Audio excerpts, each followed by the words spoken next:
you a YouTube link? Yes, it is right here. Actually, it should be the one that was in there last. So I'm gonna put it in here. Let me see. And let me put it in the Zoom chat. Beautiful. Just getting the new link sent out to the next folks.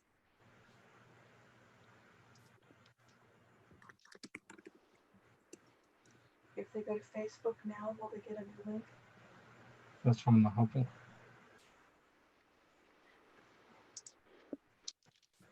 Beautiful. And I will put this link on the Facebook event. Okay, so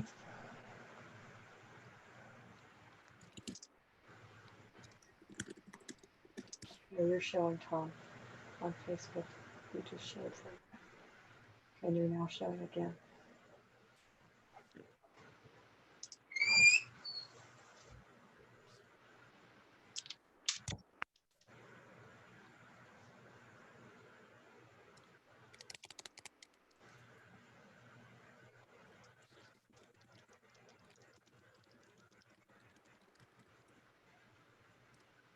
Beautiful.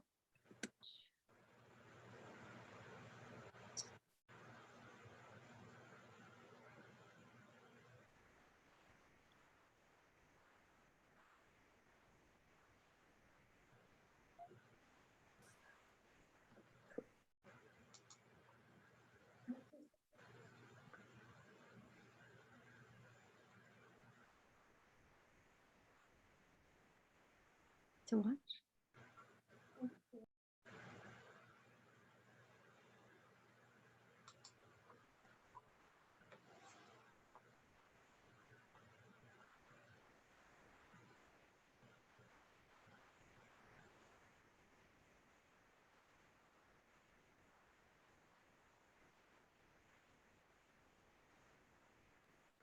Okay, so I'm just getting this new link up in our event.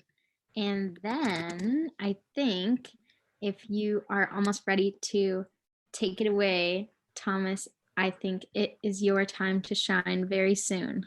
okay, yeah, ready. Awesome. Okay, and the new link is on Facebook now, or I don't see it. Just posted Oh, okay. it. Sorry about that. Beautiful. So next with us speaking, we have Thomas Au from the Clean Air Board, engaged in lots of important educational projects and issues around the Cumberland Valley relating to clean air. And Thomas is going to be sharing with us lots of interesting things today. So take it away. Thanks again for sharing your time and your knowledge with us today, Thomas. Oh, thank you. I will be talking to you a little bit about our air quality in the Cumberland Valley, and I would like to share my screen at this point and open up a little slideshow, a very short one. And there we go. And we're talking about how clean our air is in the Cumberland Valley. And our website is cleanairboard.com. It's easy to find. And we're going to be talking about two air pollutants. One called fine particulate, or PM 2.5. That's particulate that's smaller than 2.5 microns. That's the dangerous, very fine particulate that you can't see, but you can easily breathe in. And it's a particle's 1,000th the size, the diameter of a human hair. So you won't see it, not even on your hair. The EPA has set two standards for fine particulate. One is a 24-hour average standard, which is what's measured over the course of 24 hours. And that is the 35 microgram per cubic meter standard. and a second, which is an annual average over a year of 12 microns, of 12 micrograms per cubic meter. But the other pollutant we'll be talking about is ozone. And ozone is also invisible, and it's a different standard for 24 hours. But because there are different standards at play here, EPA has set an air quality index for all the air quality standards that it governs. So you can compare ozone and fine particulate on a given day, because EPA uses the index of where the threshold of where it becomes unhealthy, and that is for PM 2.5 at 35.5 micrograms per cubic meter. It becomes unhealthy for sensitive people. And for ozone, it's at 70 parts per billion. It becomes unhealthy. And they're both compared, set at 100. So any air quality index above 100 is unhealthy. Below 100, it's healthy for you. So that's how we measure, that's how it's reported by the local TV stations and on radio stations and such, as an air quality index. And let's take a deeper dive into PM 2.5. These small particles don't get filtered out by your nose or in your lungs, and so they can easily get into your trachea and your bronchi in your lungs and lodge in your lungs. They also get into your bloodstream. So like smoking, fine particulate can cause short-term and long-term respiratory and cardiac problems, such as asthma, heart attacks, and can even get into your brain. That's why they're so dangerous.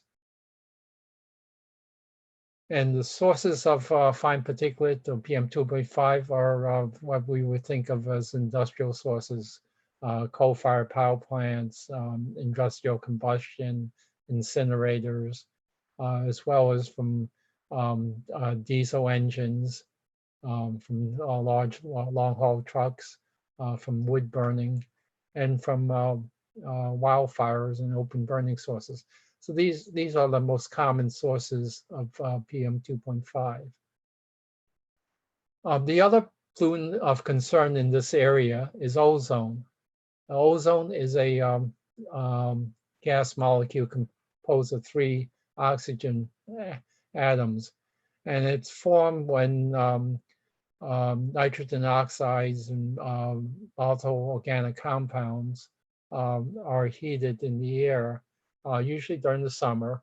The heat and the chemical compounds form in the atmosphere, and it's called smog, and it's a powerful respiratory irritant.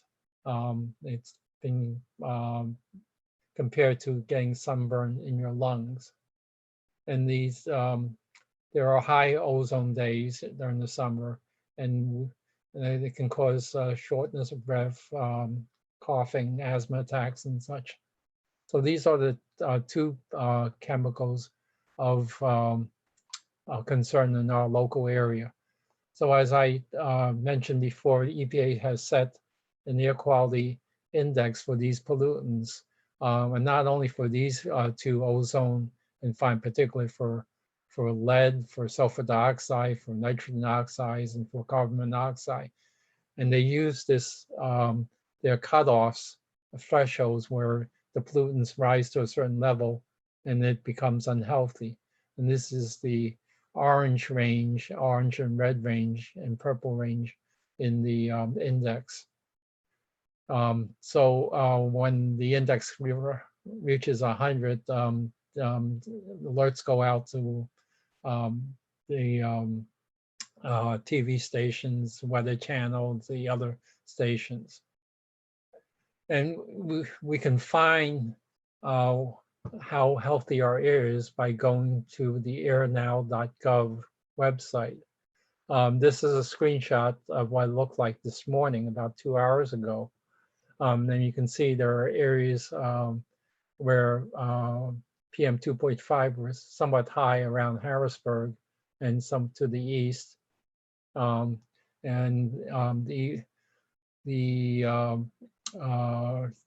Areas which are marked in yellow are moderate, and the areas rest of the state was pretty much green in the healthy air quality zone. And I just took this screenshot to allow us to get into the next portion, is how do we find out what our air quality is currently. And we'll do that by going to the web page for the Clean Air Board. Oops. Okay, and I'll show you how we go into the Clean Air Board website.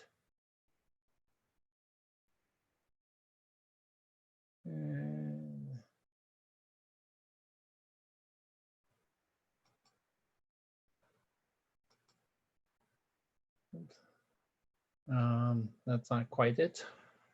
Let me just try that again.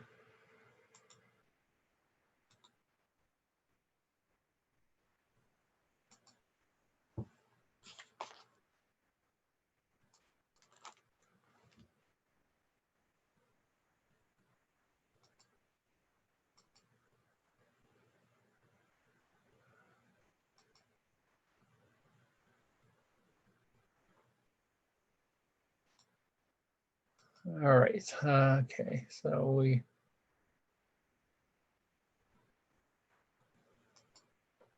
okay, I've signed into cleanairboard.com, and this is our host page for the Clean Air Board website. Now, if you go down to our page, you note there's a section called the Air Quality Index. And there are two indexes that we track. One is a real-time purple air monitor feed, and the other is the airnow.gov page. Now, I'm going to go into the airnow.gov page.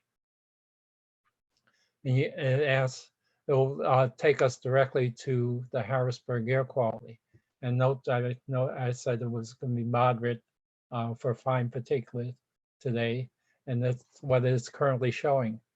If you go further down, it will show you a map of the current air quality in our area, and it shows what we showed before on the PowerPoint: moderate for PM 2.5 and good for ozone. This is in the Harrisburg area, and just to the west, it's shown green. Now, one of the problems with the airnow.gov website, it's about 2 hours out of date. And when it says current air quality, it's only looking at 2 hours in the past. And that's because it's relying on the state DEP monitoring stations, which you can find in the website. Now, if you want air quality forecast, it'll tell you what it's going to be, expect the air quality to be for the next couple of days. So today it's moderate for PM 2.5, and that's the index number, and good for tomorrow and on Monday. Now, the air quality airnow.gov website tracks two pollutants, PM 2.5 and ozone, and those are the pollutants of primary concern in this area. If you want more current information, you can go to the Purple Air site, which is also listed on our homepage, and I'll get to that if I can move this out of the way. Okay, now this is if you go a real-time PM 2.0 monitors around the valley. Now, Purple Air is a crowdsourced monitoring network. We have little PM 2.5 monitors around the area. And there are 2 monitors in around Carlisle. One, I guess, near the War College, is reading 6, and one which is near Boiling Springs, which is owned by the Clean Air Board. It's reading 39. So those are real-time, up-to-the-date monitoring. The Purple Air monitor itself is a very portable, tiny little device. I'm going to hold it up in front of you. It's a little canister. There we go.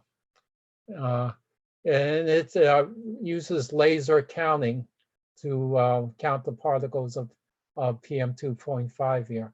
And it only detects PM 2.5 and other particles. It's not a monitor for ozone. So if you're looking at fine particulate in your local area, this is a good device to use.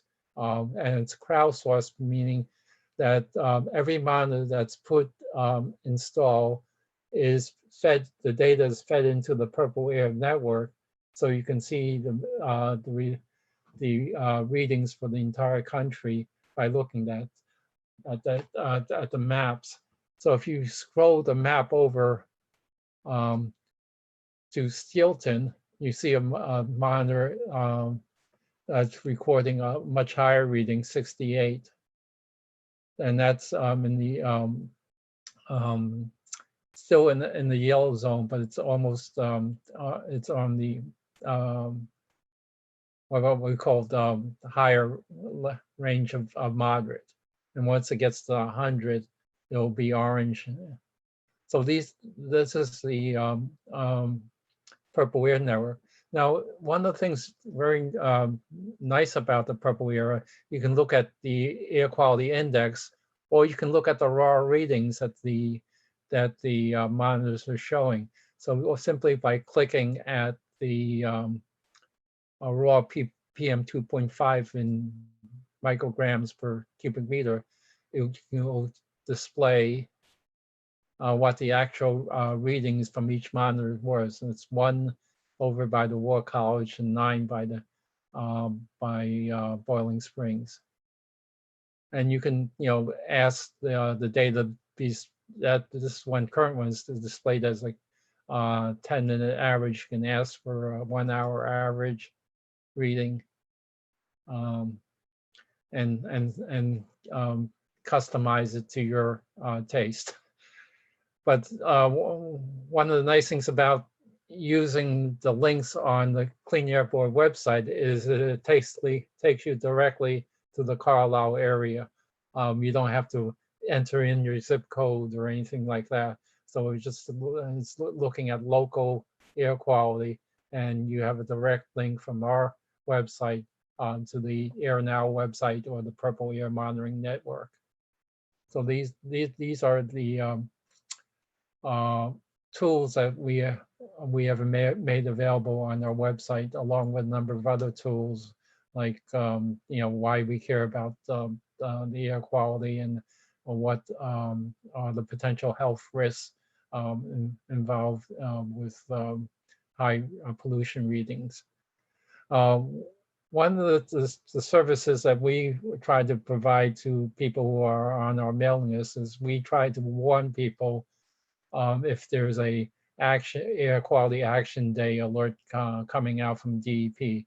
So we would get the alerts along with the news media about 3 p.m. or 4 in a given day, and that's for the next day. And so we would send those alerts out to our members and try to post it on our website and on Facebook and Twitter.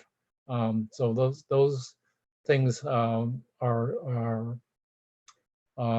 services that we provide. I want to just talk about air quality alerts. This past winter we had some high readings for PM 2.5 just before Christmas, We detected it at the purple air monitors in the area, and we sent an alert to our members. However, DEP did not issue an air quality action day for those days, even though the readings were very high. We don't know why that happened, but on the Air Now website, there were warnings about high smog inversion days just before Christmas. And that the smog inversion occurs when a layer of cold air near the surface of the ground is trapped by a layer of warmer air in the atmosphere, maybe a couple thousand feet above us. And it doesn't allow the pollution to disperse in the atmosphere. And what happens is there's a buildup of pollution near the ground, and it affects our air quality, the air you breathe.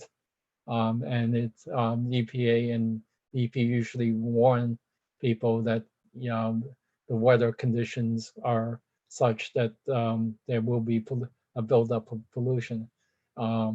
And they do that for ozone during the summer, and often times for fine particulate in the summer and in the winter.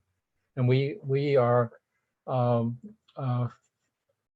we try to keep on top of this, those kinds of weather conditions, and we alert people through our webpage, and to try to contact the news media when that happens. So I hope this information is useful to you, and I believe our next speaker will talk a little bit about clean air as well. Thank you for your time, and I hope you come to our website and just look to the information available. And we are beginning to have meetings by Zoom every month, and we will advertise those meetings so the public can join us in becoming educated about clean air. Thanks. Thank you, Tom. There was one question that was asked have you noticed that the air quality has improved since COVID-19 has shut down so much industry? Yes, we have noticed, and it seems the news media has picked that up. They've shown pictures about how clean the areas around New York and Los Angeles, and how you can see the mountains these days where before you wouldn't. And the ITF is going to be doing a program about that on May 5th, and I'm going to be joining them on that panel. Thank you. This is part of Smart Talk. Sweet, thank you so much. That was super awesome. And would you like to introduce Joel Hicks, Jeff, or else I can as well? Yep, I've got it. Let me just Sweet, see if I can get this video up here. And Tom, be sure to stop screen share. I think right now you're still in that.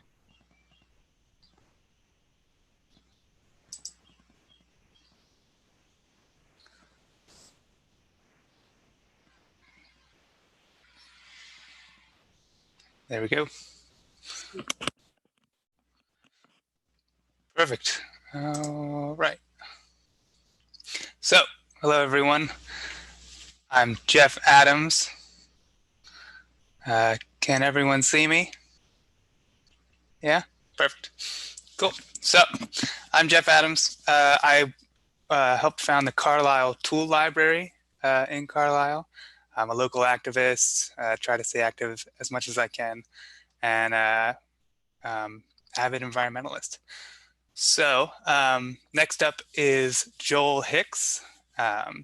He is an adjunct professor at George Mason University's Schar School of Policy and Government, where he also received his PhD in public policy. He is a former U.S. naval officer and nuclear engineer, and frequently writes about demand-side management of energy systems with a focus on energy efficiency, behavioral economics, and public sector energy governance and institutions. He lives with his wife, Megan, and dog, Ginger, in Carlisle, And in last year, he successfully ran for a seat on the Carlisle Borough Council for a 4-year term, and we're happy to have him represent us. So welcome, Joel Hicks. Thank you, Jeff. I appreciate that. And it's good to be with you all. I really enjoyed Sarah's music, and I hope we can get that stitched back in on the record for everyone to hear. But this is a great program. I really think there's a lot of great information here. And I want to use this time to sort of inform everyone that your local council is actually moving on some initiatives intended to address climate change. And I want to share some things that we've done and to share some things that ways for you to get involved to help us shape where we're going. So I'm going to share my screen now.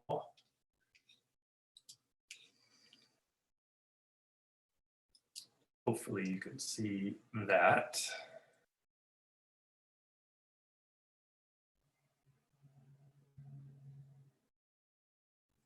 Not Okay. seeing anything yet. All right. Here we go. Perfect. Okay, awesome.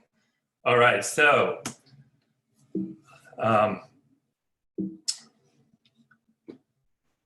wanted to kind of remind all of us that, you know, even though the Clean Air Act, which really followed a lot of the social movements that got started with Earth Day, even this current administration, EPA has had to admit that the success of it is pretty much unquestionable, even though our GDP since the start of the Clean Air Act has gone up, putting more products and services out on the market.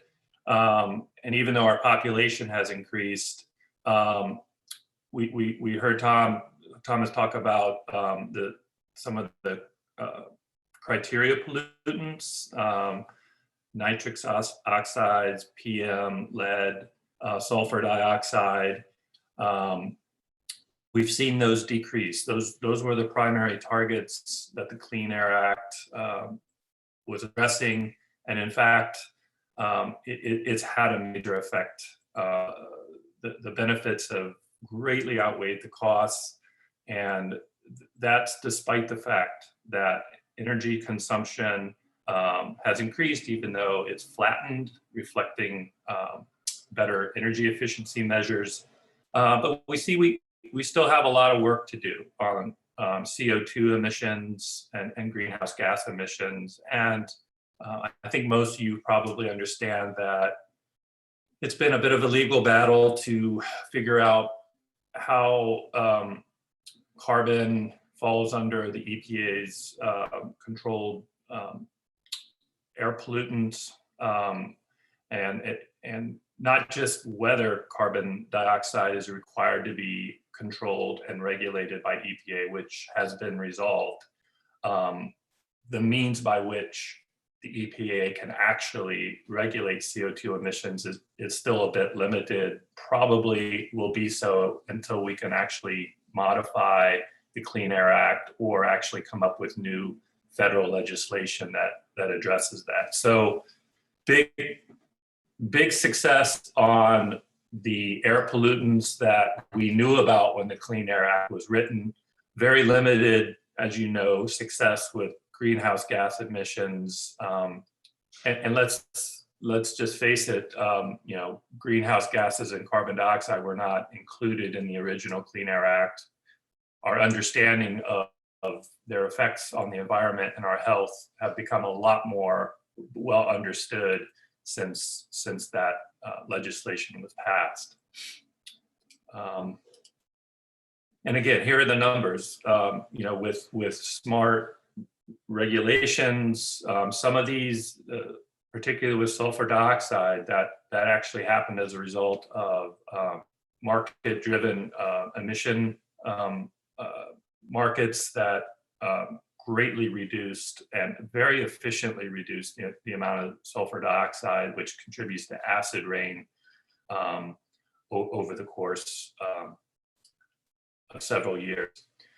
I hope all of you know that Pennsylvania does actually have a climate action plan. This is required to be updated periodically. Governor Wolf in January of 2019 signed an executive order committing Pennsylvania to achieve these targets, 26% reduction by 2025 and an 80% reduction by 2050 compared to 2005 levels.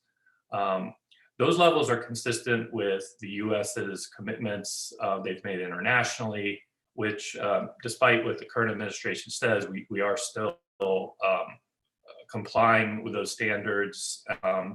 And those really reflect, even though they may look ambitious, they really reflect pretty much the minimum we will need to do to keep us on target to keep global surface temperatures below 2 degrees Celsius. So, so Governor Wolf really just echoed the targets that the scientists have said that we need to make. Now, it's important to remember, everybody to stay within our targets. These are the sort of limits that everybody is going to have to actually comply with, and so it's our role in local government and state government to do our share, but we also need to make sure that we're encouraging all states and all nations to have aggressive targets. So you can actually check out the climate action plan. I encourage you to do so. The most recent, so where is Pennsylvania today with respect to these targets? The most recent analysis they've done and submitted to the EPA through their greenhouse gas inventory tool puts us at about 19% relative to 2005 levels.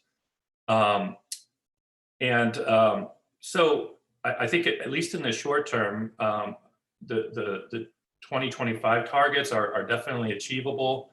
I will say I think we've sort of hit a lot of the low-lying fruit when it comes to hitting those 19% targets, but I think these are not overly ambitious, and I think they are achievable targets.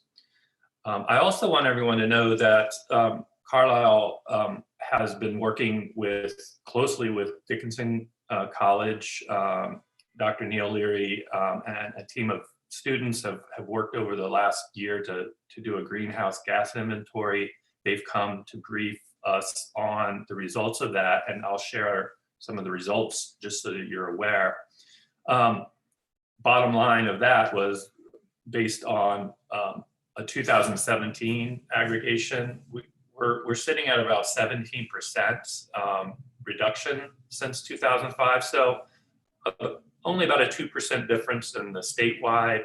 And certainly we're on track to meet the state targets. And I will add, we are working on putting together climate action resolution. And in the draft that we're working on, we're reflecting the state's targets and our own. But that does require us to do our own inventory, and we have the tools and a good partnership with Dickinson to continue to do that. So just to look at where we're at, over on the left-hand side is the most recent Pennsylvania greenhouse gas emissions by the different sectors, and on the right-hand side is the inventory we did. Dickinson College did on behalf of Carlisle and briefed the council last month. Basically what I wanted to highlight was there's not a large deviation between the percentages. There's a little bit of, one thing you have to realize is in the way that the state did their assessment, they didn't aggregate electricity production among commercial, residential, and industrial. So they left it as their own swath. So this 30% you see here is actually captured in the respective areas. So non-residential area, I'm sorry, the non-residential energy includes commercial and industrial, as well as all the electricity those segments had. So if you aggregated the 31 and then 23 and then their section of the 30%, that's why you get such a high number, but it's actually very consistent with really the entire state as a whole. If you look at residential area at about 20%, if you add that 7% with the residential electricity consumption, we're probably a little bit higher than the state, but Carlisle's a little bit more dense too, with a lot more residential households. So that's to be expected. Transportation is sitting at about 30%, which is a little bit higher on average than the rest of Pennsylvania. Again, probably no big surprise there. And then solid waste is pretty reflective, as well as water and wastewater as a total demand on our system. So those are the numbers, and those are sort of the inputs that we're going to work with to try to work on strategies to get to meeting our targets. And we really look forward to getting a climate action committee together to work with businesses, academics, and residents to really add their voices and share some ideas as well as concerns that we need to take into account when we draft our plan. So I don't know if I can do any better than did earlier on in terms of how to encourage you to advocate, but please check out what she had to say, because it was really right on point. But I will echo her idea that you really need, it's about showing up. We need you to show up to hear your voices, to hear your thoughts. And the most, in terms of local governance, we're going to be discussing these things in May. It looks like we'll probably still need to get your input online, but I'm sure you can get information from SBAR, but you can email me directly or contact me directly if you're having any issues finding out how to participate in the public. But go to the borough website. They should give you all the information you need about how you can participate in these events in May. So again, May 6th, the council workshop will be discussing some of our goals and our targets. And then on the council meeting on the 14th, we're hoping to get the resolution advanced and passed, and your voices are going to be important for that. As you move forward through this 50th anniversary, I know it may sound small, but it's just incumbent on all of us, and whether that unit of analysis is you, your household, your local borough, or your state. It's all about doing what you can.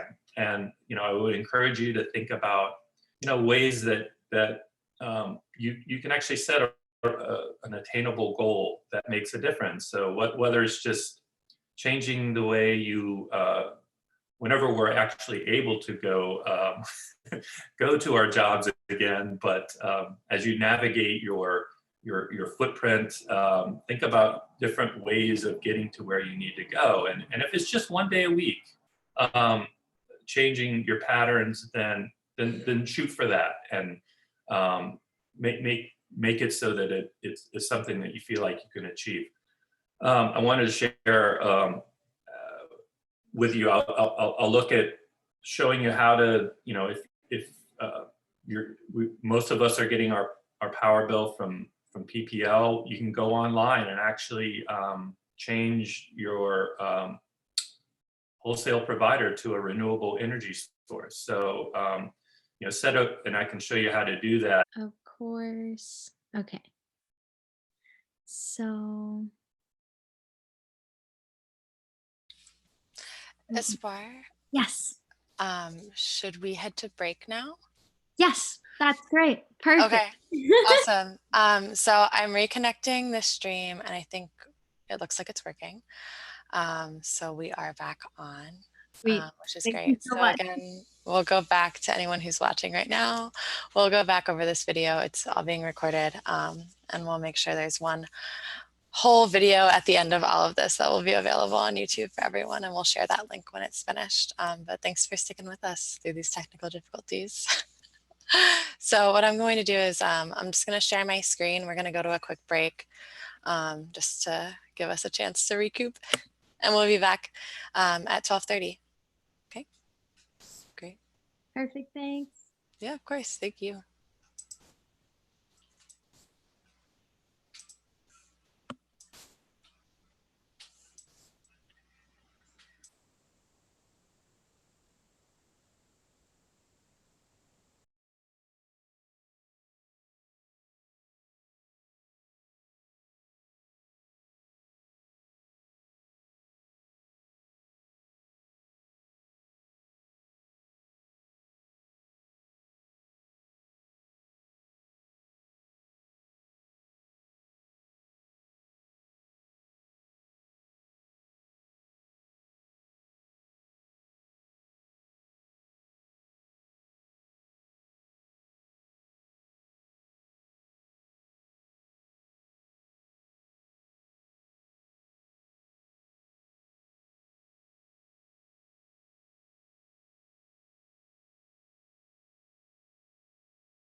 All right.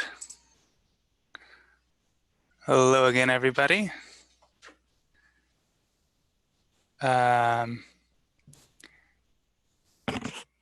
me 1 sec. There's Spore. Cool. Awesome. So welcome back. Again, I'm Jeff Adams. We're here live with a couple of us from Carlisle. I'm with the Carlisle Tool Library. We are also working with Cumberland Valley Rising and Destination Carlisle. I just want to thank Joel Hicks for that presentation and all of our previous presenters. I'd like to share what I have been working on the past 2 years, and that's the Carlisle Tool Library. We're a nonprofit lending library of over 900 tools. What we do is people can come in and get a membership similar to a book library, and they can take tools out, take them home, use them for a week, and then bring them back. We're volunteer-led and operated. All of our librarians, our workshop, our teachers, and the board, everyone volunteers their time to make it happen. So we're really grateful to everyone and to everyone that joins us and takes part. Like I said, we have over 900 tools, from ladders to drills and saws to weed whackers. We're always updating that list, so people bring their tools in. Everything is donated, and we're always accepting donations. We have everything, hand tools to power tools. We don't have gas-powered tools, but otherwise plug-in, battery-powered, you name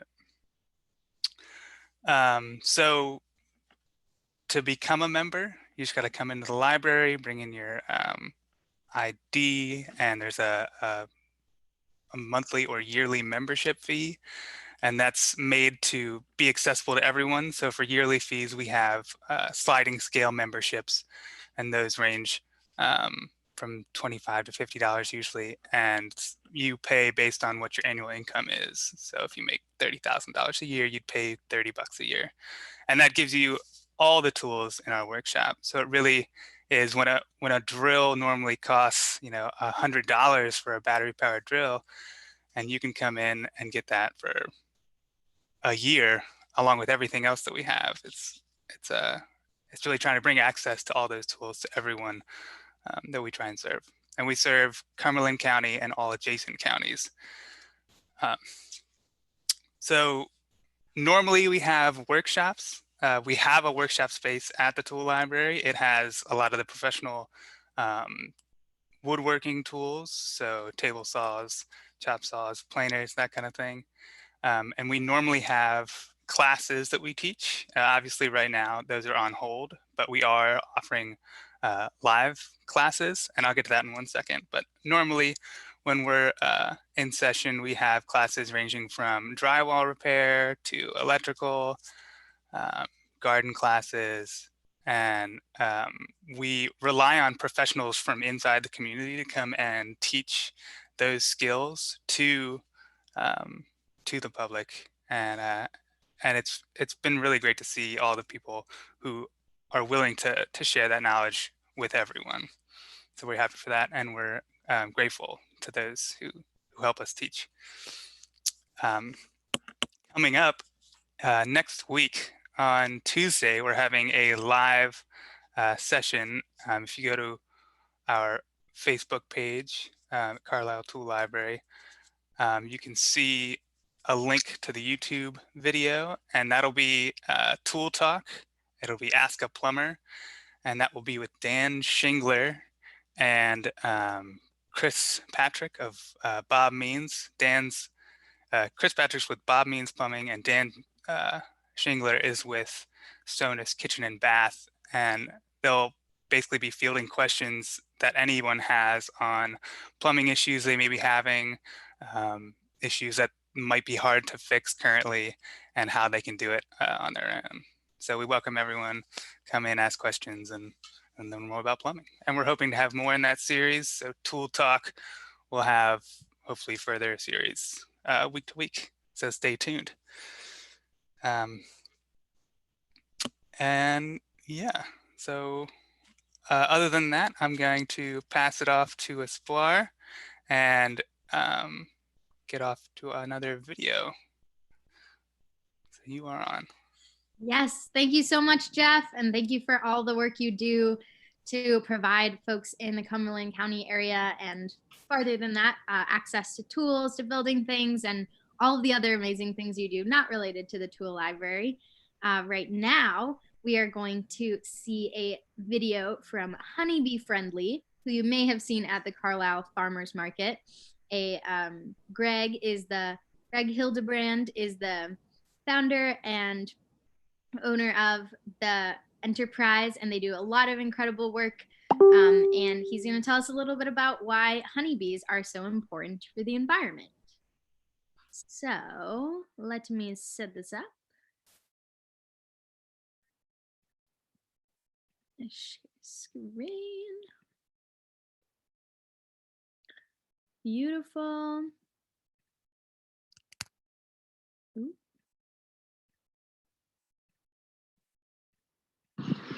There we go. Hello, I hope you all are well. My name's Greg. I'm coming to you from one of our apiaries, our bee farm, bee yards here in Dillsburg, Pennsylvania, and we are asked to make a video about bees and their impact on the environment for Carlisle Celebrates Earth Day, which is where you're seeing this video. So hello, Facebook world. A little bit about myself. I have a business called Honeybee Friendly. My wife and I make products from beeswax and honey, and we do a little bit of pollination and sell bees.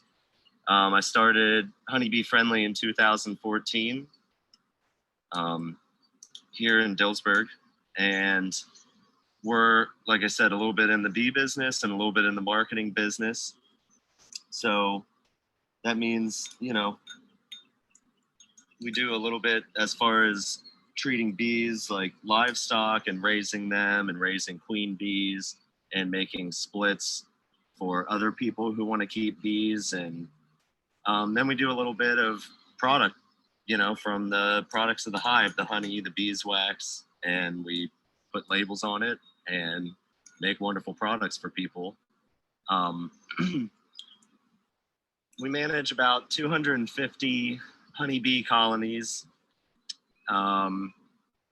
So a little bit about the impact on the environment. Pollination is a necessity for about a third of our diet. You can see the bees flying in and out of their hives, and they go to flowers and collect pollen and nectar. And in the act of doing that, they're also helping the plants to reproduce, which is necessary to get the product of the flower, which is the fruit, or in some cases like cotton, or even just the seeds that we need, like alfalfa to feed dairy cattle. So the pollination served by honeybees commercially contributes far more than just fruits and vegetables. You know, there's nuts, there's clothing, there's the feed, like I mentioned, for dairy cattle.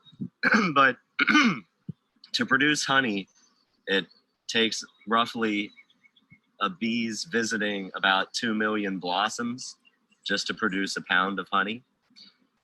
So in America, in 2019, American beekeepers produced slightly less than 300 million pounds of honey, while American consumers ate over 600 million pounds of honey.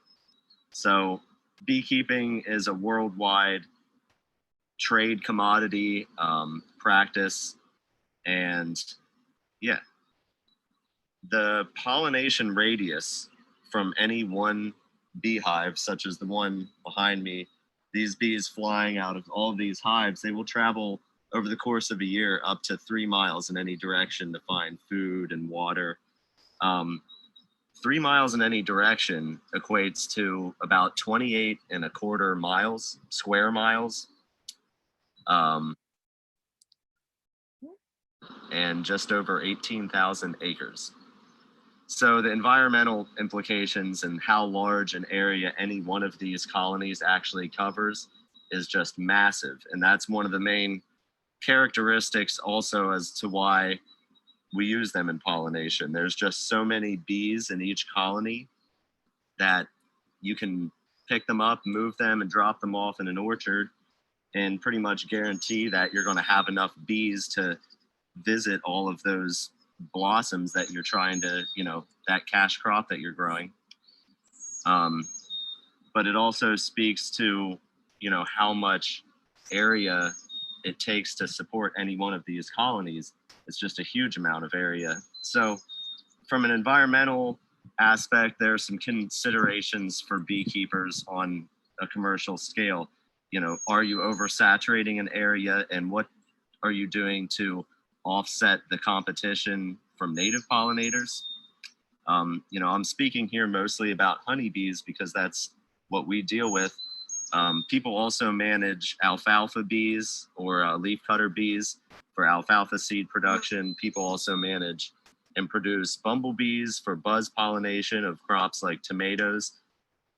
And actually, the majority of farmers out there are commercially on a smaller scale where they don't need honeybee colonies brought in so much of just taking care of their native bees around them. The native bees can actually provide up to 80% of the pollination for a lot of those farmers. And so as a beekeeper, the considerations of what you're doing, we plant acres and acres of wildflowers and buckwheat and native flowers to offset some of the demand that these bees are taking from the environment and that competition of the native bees. And as far as making sure we're not oversaturating an area, we manage 9 different yards in Pennsylvania this year. And then we also migrate our bees to North Carolina in July and overwinter down in South Carolina. And in the fall, we move them around some places upstate Pennsylvania. And by migrating, we're removing them from certain areas when there's less forage available, and we're moving them to areas during times of the year where there's more forage available, so that we're able to offset having to feed our bees and produce more honey and produce healthier bees and mitigate some of the problems by being able to nurture them year round. So let's talk a little bit about bees, and we'll actually crack open one of these hives. Bees are, of course, insects. Honeybees are what we call a superorganism. They exist in a colony, which is, often tens of thousands of bees. A mature honeybee colony is around 40, 50, 60,000 bees, depending on how you manage them. And today we'll make largely part of what we do at Honeybee Friendly is make nucleus colonies. So today we're going to try and do that here quick to wrap out this video. Shall we?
So honeybees in the colony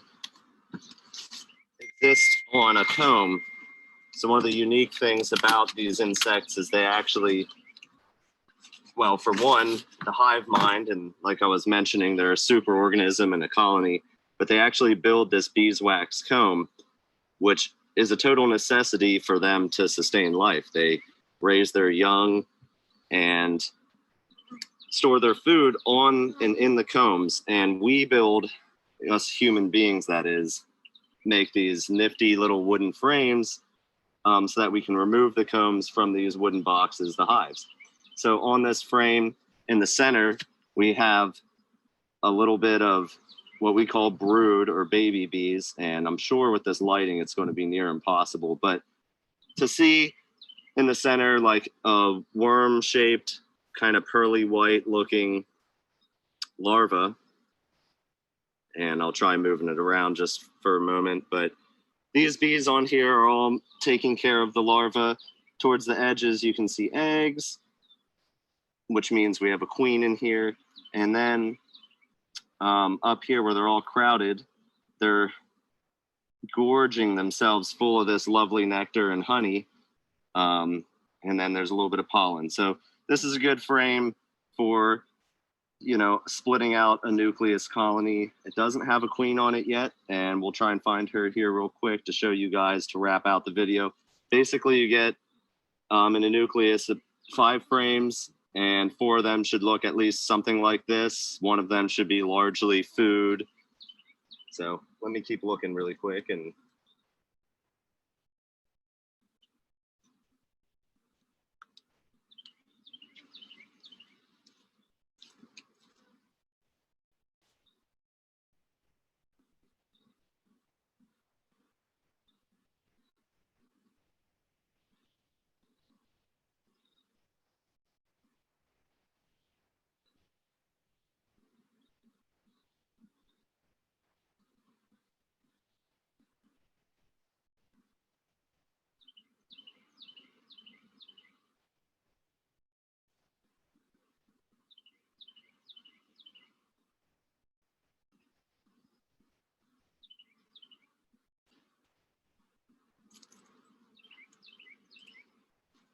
all right, this frame also does not have the queen, but I'll just show you as larval age, they go through different stages. So you can see these is still the brood nest, but it's now capped, as we call it, or these larvae are now pupating and they've spun a little cocoon.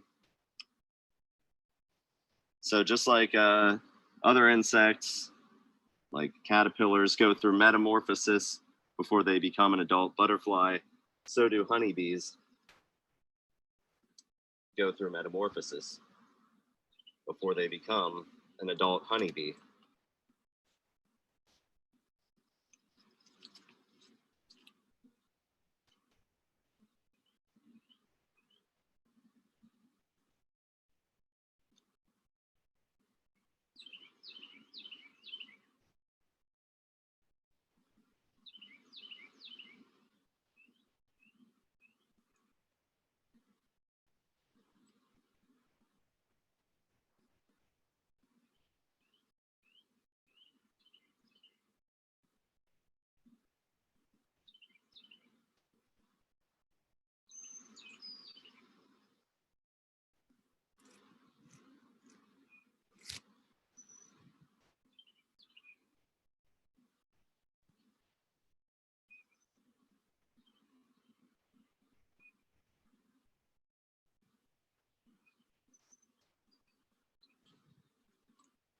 Here's a great food frame, which these bees will need in case of any bad weather. I mean, of course you could feed them, but in our nucleus colonies, we try and give you a frame. So this is all capped honey. The bees cap it with beeswax to preserve it.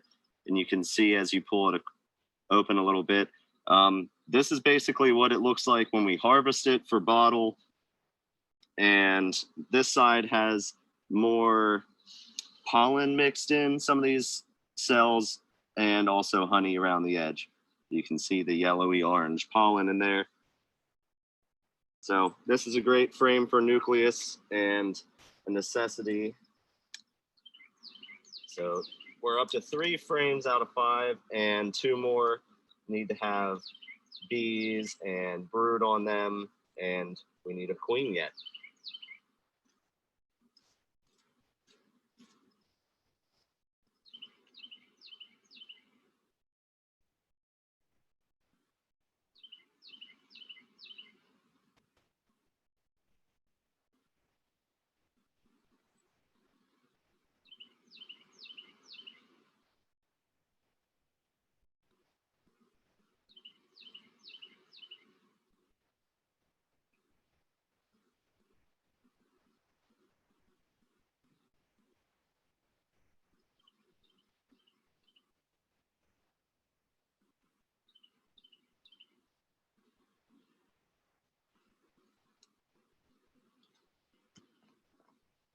And here she is, the lady of the hour. That one bee that everyone really is always so curious about and is quite a necessity. Now, she's a little difficult to see here. This is the queen right here. So, slightly different coloration. This queen has some darker colors, so she looks a lot like the worker bees, but as you can see her walk around, she's quite a bit larger. And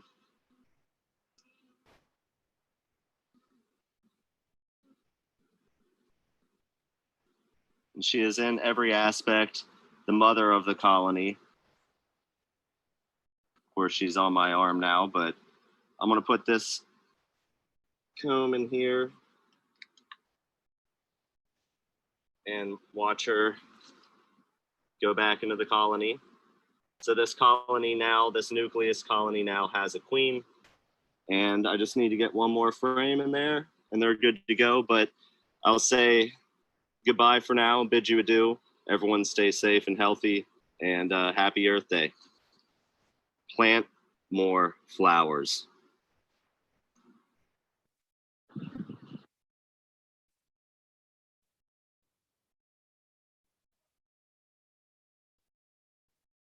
Awesome. That was honeybee friendly again, Greg. Super, super great to have him with us. Jeff, did you have anything to add about things that the tool library has done with honeybee friendly? Yeah, thanks, Espoir. I can't talk up Greg's product enough, and also really grateful for his help. We recently had a class where we had Girl Scouts from troop 15089, and we made native bee boxes. Basically, we ran through all the how-to of building those. I made them out of wood and bamboo and cardboard tubes. And Greg was a huge help in terms of helping us design those and giving us some much needed knowledge in bees. We also had at that Penn State Extension, and they were a huge help as well in teaching the kids, the Girl Scouts, about bees. So thank you, Greg, and happy Earth Day. So I'll just introduce Ken for the next hour he'll be hosting. And Ken, you're on. Hi, everyone. Ken Berry with Cumberland Valley Rising.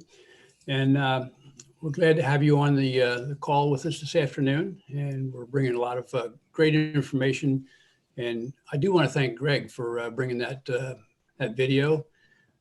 It's really interesting to watch how the beekeepers operate. And, you know, we have to understand that they are basically the life sustenance to all of us. And without the bees, we'd be in a world of hurt. And one of the things we had mentioned earlier was about about planting native species, and sort of take that one step further. When you plant native species of plants and trees, what it does, it actually supports all the native insects and animal species that should be living in the area that you're planting these things. So it's more than just planting something that they'll turn it over to you when it's your normally turn. grows in your area. On accident, they'll Okay. turn it over. So we're getting ready to introduce to you Don Kovacs, and he will be playing some music for us. And, let me introduce Don. Don, are you there? Yes, let me see. Do you hear me? I can hear you. I don't see Can you you. see me though? I don't see me. So while Don's coming online, let me tell you a few things about. Oh, okay. Here we are. Give me 1 second. I'll let everybody know who you are, Don, and Yeah, okay. a little bit about your background. Great. So Don, he's a local Carlisle person. I've known him for many years, and he started performing music in 1966 at the age of 16. We won't tell his age. At a local YMCA coffee house. It was called the Down Under, and as you can imagine, it was down under. It was in the basement of the building. And he continued the same in college at a coffee house called the Zeitgeist. I think I'm pronouncing that properly. And his career actually never went anywhere from there. He didn't make it big time in the music industry, but he's a great musician. He does have a regular gig locally at the Todd home.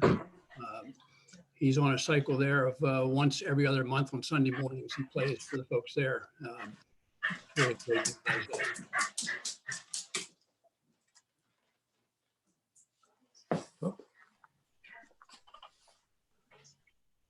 I think I lost you. Yeah, I dropped off for a second, but he said his songwriting is basically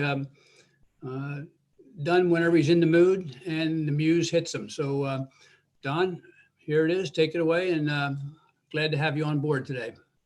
Okay, Ken, thank you very much. And I've enjoyed watching parts of the Earth Day celebration today. Wonderful presentation on bees and the Clean Air Board. I think this is turning out to be pretty exciting venue. It has some possibilities that meeting in person wouldn't, but gonna put a little music into the day now. And I thought I'd start off with a couple of Bob Dylan songs. This first one is one of his greatest anthems, and it just seems always to be current. The times, they are changing. You accept that the waters around you have grown. Isn't that the truth? So without any further ado.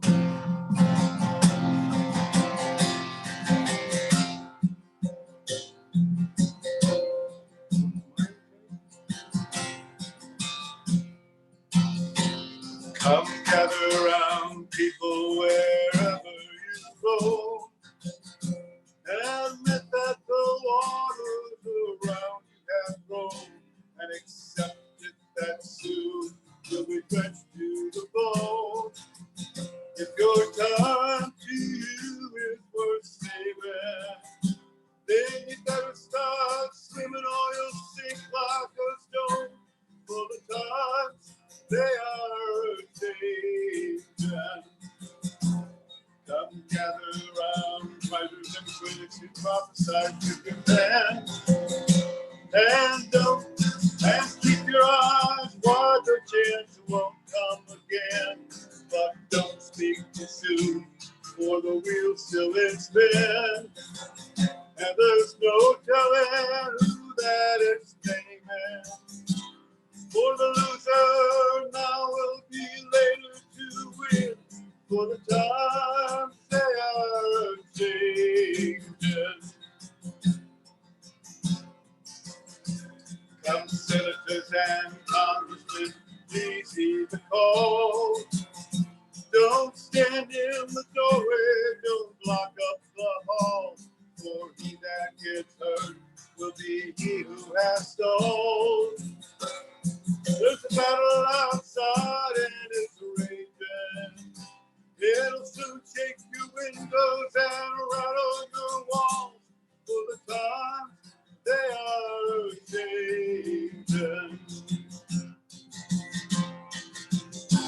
the mothers and fathers throughout the land. And don't criticize what you can't understand. Your sons and your daughters are beyond your command. Your old road is rapidly ending. Please get out of the new one if you can't lend your hand. For the times they are changing. The line it is drawn, the curse it is cast. The slow one now will later be fast, as the present now will later be past.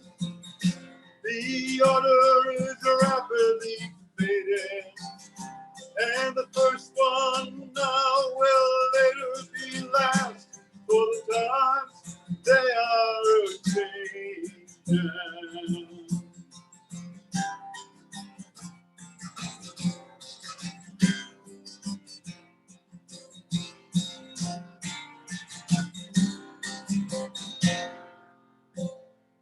Hey Karen, can you come over here? There's something on the screen here that I'm not sure about. It's. Should you ignore that or?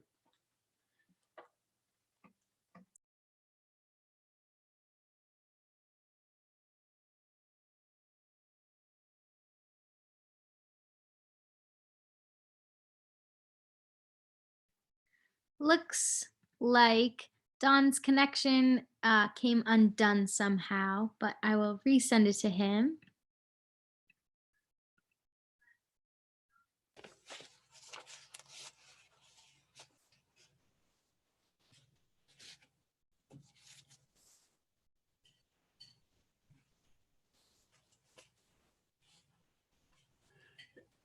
Well, Spora, while you are getting Don back on the line, let me just share some things with the with our audience, if I can. And first of all, I really want to thank Thomas, Flora, Joel, Greg, Michael, everybody that's been participating today. It's really wonderful to have a, and also Don, soon as we get him back, to have a great group of people that are conscientious about the environment, working together and actually trying to help bring more people into the environmental fold so that we can make the world a better place. Just a little background about myself while I have the floor is, I grew up on a farm, and to be honest with you, we weren't very environmentally conscious then.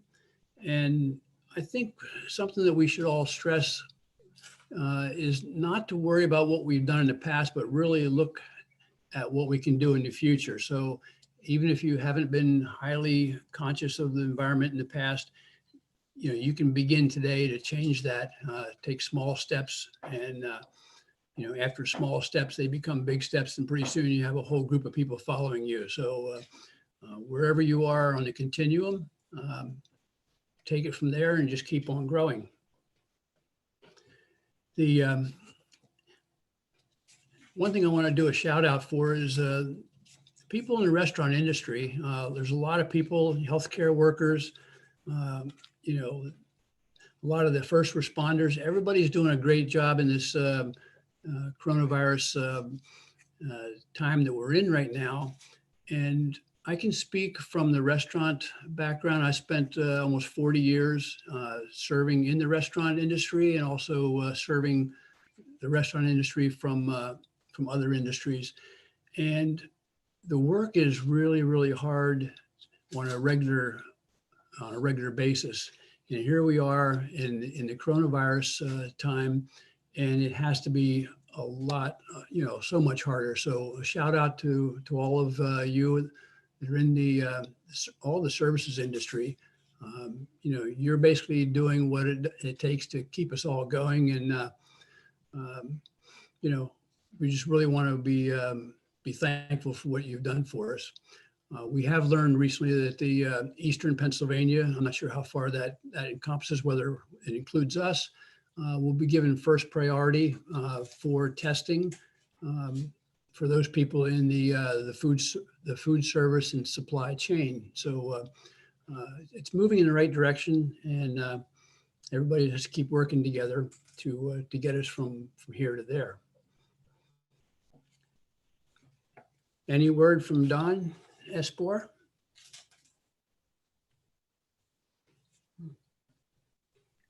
Not yet. Trying to get him the link, but thank you so much for sharing your thoughts and your words. I totally agree. Really, really important to honor and celebrate those folks who are really hard at work on the front lines right now, and all of the ways that that impacts their lives and their livelihoods and what the present as well as the future looks like for them. So I'm really grateful to you for sharing that.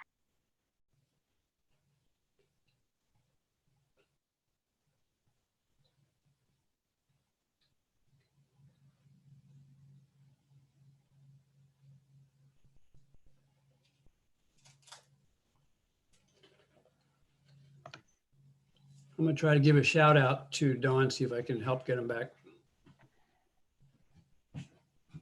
Cool.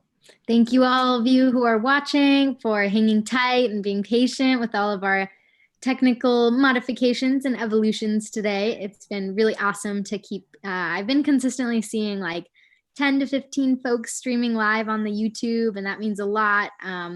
And because we're streaming from Zoom to YouTube, we can't see you, but we appreciate you so much. And it's really, really special to get to share all of, share and celebrate all of the wonderful local leaders and local knowledge that exists within our communities. And that's really thanks to the planning team and the friends and connections that we have with all the folks who are passionate about these issues we're talking about today.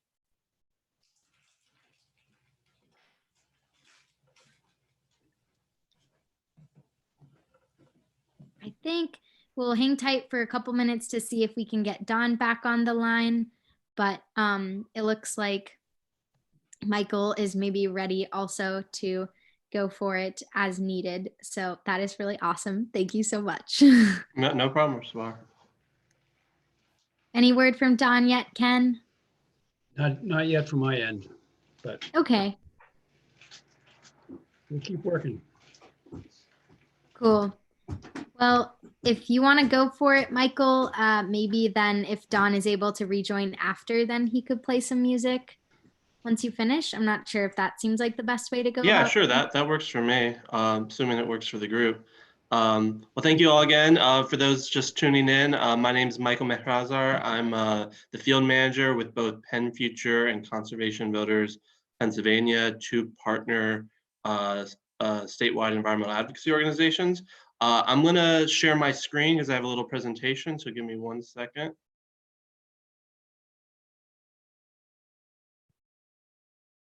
Okay, I'm assuming everyone can see that. And we'll get started. So my talk today is going to be focused on environmental policy as it applies to Pennsylvania. So many of us that care about environmental issues, we are familiar with what's going on at the national level. We know who the president is.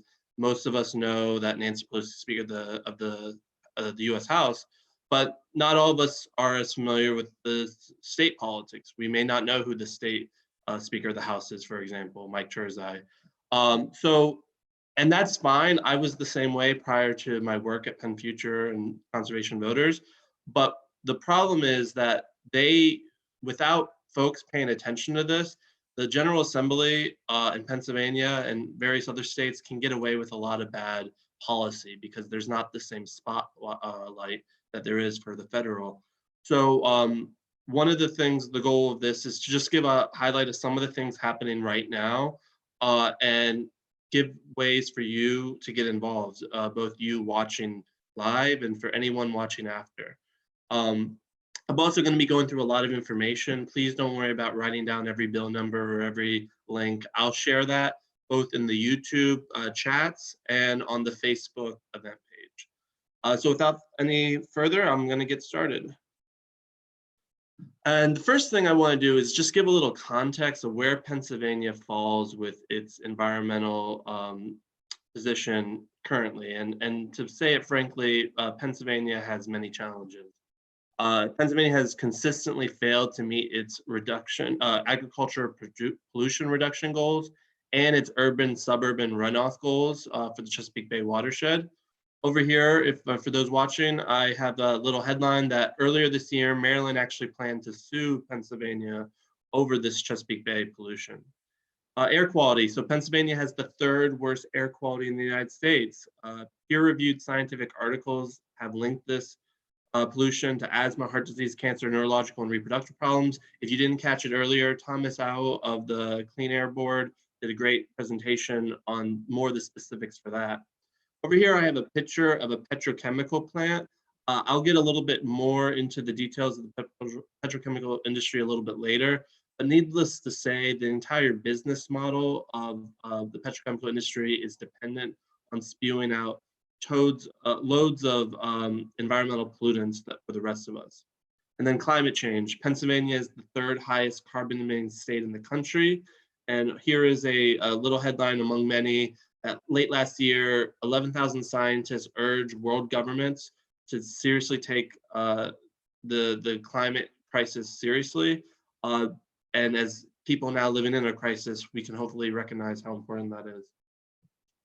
Now, obviously, and it can't be said enough, we're right now living through a terrible pandemic crisis. And what I would like to just briefly illustrate that the COVID crisis and the environmental crises aren't separate entities, but are actually very intertwined.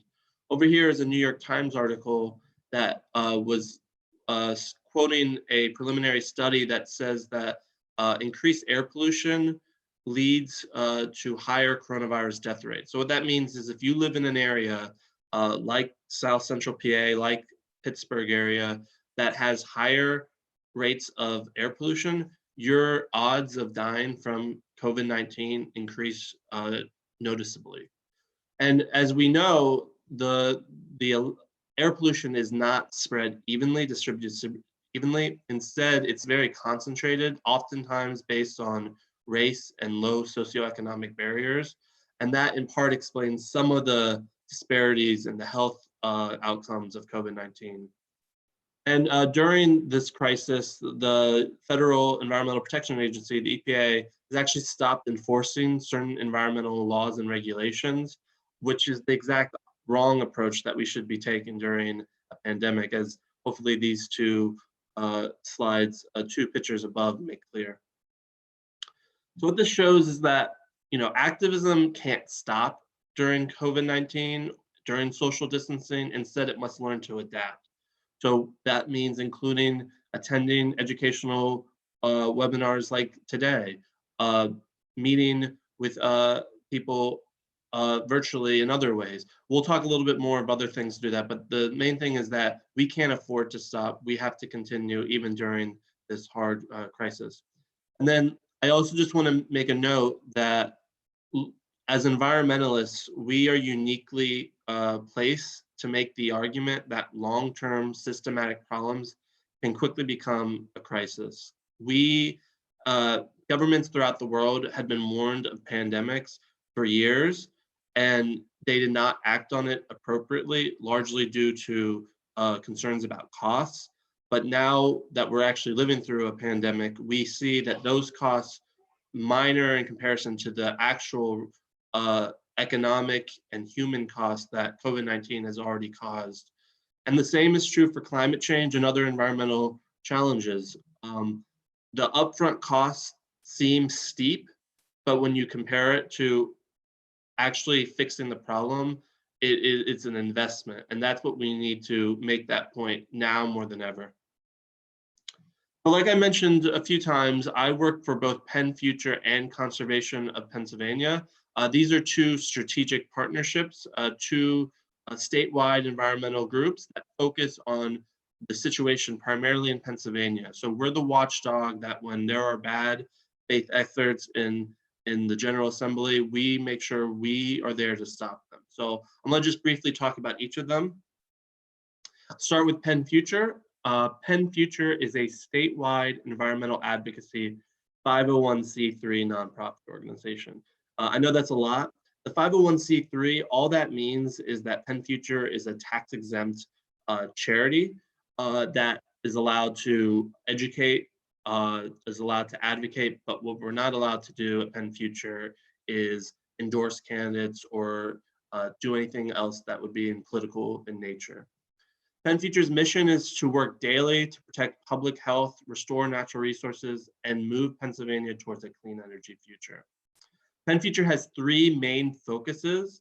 We have a legal team that works to help individuals and organizations counsel them if they have any sort of environmental issues. Our legal team also regularly makes comments to regulatory agencies. And when necessary, Penn Future has sued polluters in order to ensure that environmental rules and statutes are enforced. Penn Future has a policy team that works at the Capitol, the General Assembly in Harrisburg, to, again, keep an eye out on the bad bills and promote positive bills that would move Pennsylvania forward on our mission. And then outreach. We have a team of folks throughout the state that work to educate, have folks from all ages, all different backgrounds, but to also give people the opportunity to meet with their representatives, to write letters to the editor, to advocate on behalf of the environment. So at Conservation Voters of Pennsylvania, CVPA is a partner statewide environmental advocacy organization, but it's critically a 501c4.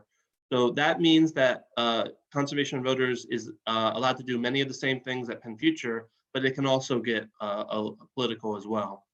So one of the things CVPA does, in addition, in collaboration with Sierra Club and the Clean Air Council as opposed to Clean Air Board, is they release a Pennsylvania environmental scorecard. And what this is a list of every state legislator in the General Assembly and ranks them on how they do on environmental issues. A score from 0 to 100, both the current session and the lifetime score. I'll include that scorecard in the links after my presentation. Conservation Voters also endorses candidates. So you, as those candidates are public information. If you go to conservationpa.org, you can see what candidates we support and see if you are interested in supporting them and how you can go about helping them. CVPA also elects those candidates we endorse. We do it through phone banking, canvassing when we're certainly allowed to, other getting out the vote efforts, because we recognize that if we don't elect environmentalists to office, then we can't achieve the environmental protections that we desperately need in the state. And then empower citizens. Conservation Voters works with Penn Future to empower volunteers to advocate on behalf of the environment. And it's a very close partnership. I'm a key part of making sure that the two organizations work well together. And so if you're ever interested in any sort of advocacy, please reach out to me and I'll explain how to do that at the end of the talk.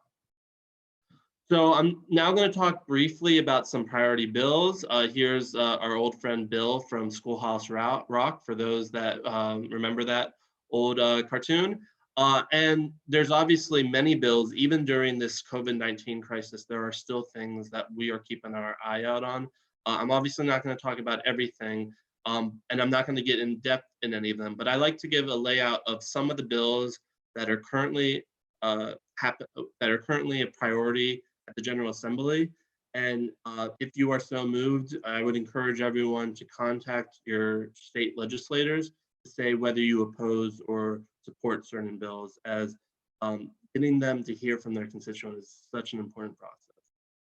I'm going to start with some of the bad bills, and then I'll end with some positivity and then some good bills. And again, I don't expect everyone to remember all these bills. I'll copy the names of all of them in the comments.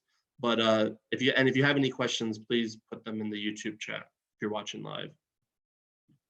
So first, I'm going to talk about two bills that are pretty new within the past 2 weeks, and they are on the surface a response to COVID-19. The two bills are House Bill 1822 and Senate Bill 317. House Bill 1822 is actually one of the state's bills that deal with the Commonwealth's response to COVID-19. There's a lot of different actions and substance in the bill, and many of them are actually very positive. Unfortunately, there was a last-minute amendment added to House Bill 1822 that would cut critical environmental funds. Understandably, they would argue due to the budget crisis.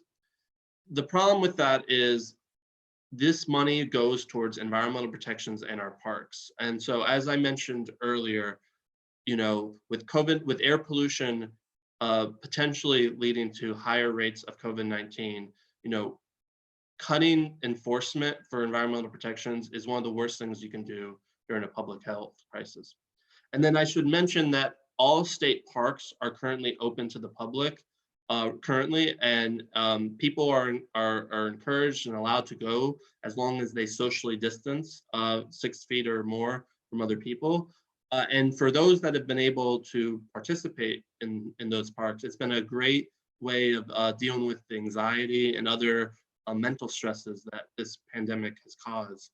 But unfortunately, again, if House Bill 1822 became law, that would cut a lot of the funding that's going to the bare maintenance of these parks during this time. Senate Bill 317 would basically put a pause or stop any environmental regulations during the COVID-19 crisis. It's very similar in its scope to the federal EPA pause that has already occurred. And as I've mentioned several times, any sort of pause on environmental regulations during a health crisis is not what we need to have going forward. So both of these bills did pass the House. Last I checked, House Bill 1822 was not assigned to a Senate committee yet, but it probably should early next week. And then Senate Bill 317 has been assigned to the Senate Rules Committee because it deals with regulation. Next, I'm going to talk about House Bill 1100. Anyone that's been involved with environmental activism the past several months should be pretty familiar with this bill. Many of the people that have been organizing today's talk were involved, and I thank you very much. But in case there's anyone watching who's not, I'll give a brief overview. House Bill 1100 is essentially a tax credit for petrochemical development. Petrochemical is basically taking natural gas and making products out of it, primarily plastic production. That's the vast majority of what petrochemical plants produce. House Bill 1100 would provide a $22 million per facility per year tax credit for any petrochemical project in Pennsylvania through 2050. So this is a 30-year giveaway to already for-profitable, oftentimes very large multinational corporations. So what are the problems with this? There's quite a number. Climate change is a huge portion. There is no reasonable way that Pennsylvania can meet its the Paris climate reduction targets and have a massive petrochemical build out. That is not at all feasible. And yet this House Bill 1100, the whole purpose behind it is to create a build up. House Bill 1100 would increase plastic production and that's obviously a huge negative on its own. Plastics pollute our waterways, they pollute our cities and our landscapes, and oftentimes when they're burned or anything else, they cause tremendous health and climate impacts as well. Public health, I've hit on this a few times, but it bears repeating that HB 1100 releases particulate matter 2.5, like Thomas Owl mentioned earlier. It is feasibly will make COVID-19 worse. It's the exact wrong approach what we should be doing. And then I'm going to combine these next two, that House Bill 1100 would be subsidies to polluters. And during a time, I mean, anytime that's a negative thing, but especially at a time right now when the Commonwealth of Pennsylvania is struggling with less revenue, less of a tax base, more unemployment, the last thing we need to be spending our resources on is subsidies to polluters. Rather, we should be working towards green stimulus, green infrastructure as a way to sustainably build up our economy from the recession we are certainly in right now, and depending on how bad it gets, potential depression. So we need to be very smart and wise with our state monies, and going for something like House Bill 1100 is the exact wrong approach. It was wrong before COVID-19. It's even wrong more now. So for those following it, I just want to give the latest update. House Bill 1100 did pass the General Assembly, but thankfully Governor Wolf did keep his promise and vetoed the legislation. So currently the bill is not moving in the General Assembly. Their primary focus is on the COVID-19 bills that I mentioned earlier and other ones, and also the state budget. However, we are concerned that after that period has passed and the immediate crisis has at least temporarily subsided, that they will bring up House Bill 1100 again. So it's definitely something that we're keeping an eye out for as much as we can, and I encourage you all to stay tuned. I just have a brief picture that Penn Future and several other groups, including Cumberland Valley Rising, the chief organizer of today's live stream, organized a protest on March 9th, right before all the shutdowns. And it was something that was only organized in a little over a month, and it brought over 100 people to the Capitol. It changed, it got media attention, it changed some of the narrative for some state legislators who had not been focusing as much on this. And so it was an incredible thing that we all did together. And I just wanted to thank, again, Cumberland Valley Rising, for anyone that is watching or that came to this rally. Working together in South Central Pennsylvania is the way we can start making a difference. And I just wanted to thank you all for that. Next, I'm going to talk about House Bill 2025 and Senate Bill 950. These are the same bill, just in different chambers of the General Assembly. And they deal with the Regional Greenhouse Gas Initiative, or RGGI. And really simplified, really, not explaining in depth, but RGGI is essentially an agreement between several northeastern states to reduce greenhouse gas emissions in the power sector. So I should note, RGGI is only required for electric generation. It doesn't apply to transportation, agriculture. There are various other aspects of greenhouse gas emissions that RGGI doesn't address, but the power sector is an incredibly important sector, especially as we hopefully become more electrified with electric vehicles and other things. So moving towards increased clean energy in the power sector is an incredibly important process, and RGGI does a really good job of doing that. Now, last October, Governor Wolf ordered the Pennsylvania Department of Environment to produce a proposal that is compatible with RGGI. Technically, the governor can't bring Pennsylvania into RGGI himself, but what he does have the legal authority to do is order the DEP to come up with rules that are essentially compatible with RGGI. Now, there are certain legislators in the General Assembly that want to stop that, so they've introduced House Bill 2025 and Senate Bill 950. They are opposed to RGGI for a variety of reasons. They are not concerned about climate change, and we are very opposed to those bills for that reason. So both House Bill 2025, Senate Bill 950, they're both in the House and Senate Environmental Committees, and we'd encourage people to contact their members there. So those are some of the negative bills. I'm gonna talk about two or so positive bills, because there is some positive bills, and even in this state legislature, which is not always the friendliest to environmental causes, they actually have a shot of passing. So I just want to briefly talk about them. First is House Bill 531, Senate Bill 705, which is the community solar bill.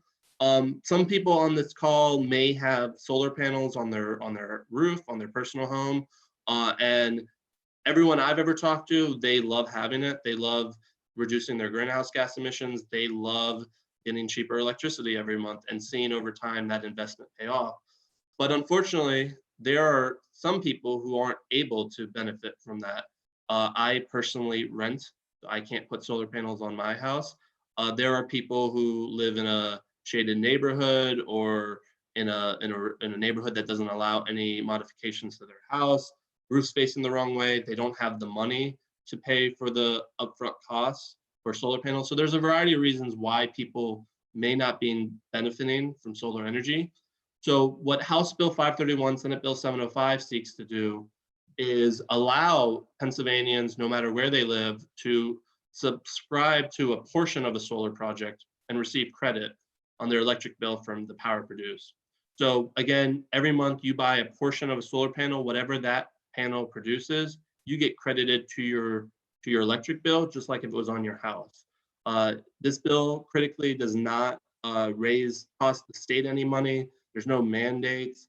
It's basically just modernizing the regulations to allow for community solar projects.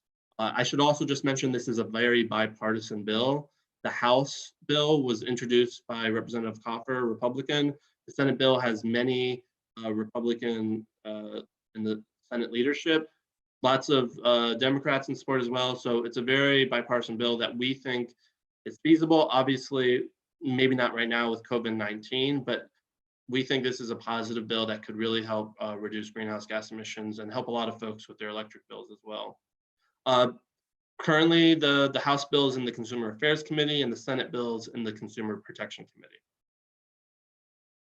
And then the final bill I'm going to talk about today is Senate Bill 596. This would increase the electric vehicle infrastructure. So a lot of folks, they are interested in buying electric vehicles. They don't want to worry about oil changes, or they just want to reduce their greenhouse gas emissions, or they just really think Teslas look cool, whatever it may be. But they're worried, a lot of people are worried that, well, there's no electric charging stations near me, so I can't drive anywhere. And it's kind of a chicken under the egg situation. So this bipartisan bill seeks to change that.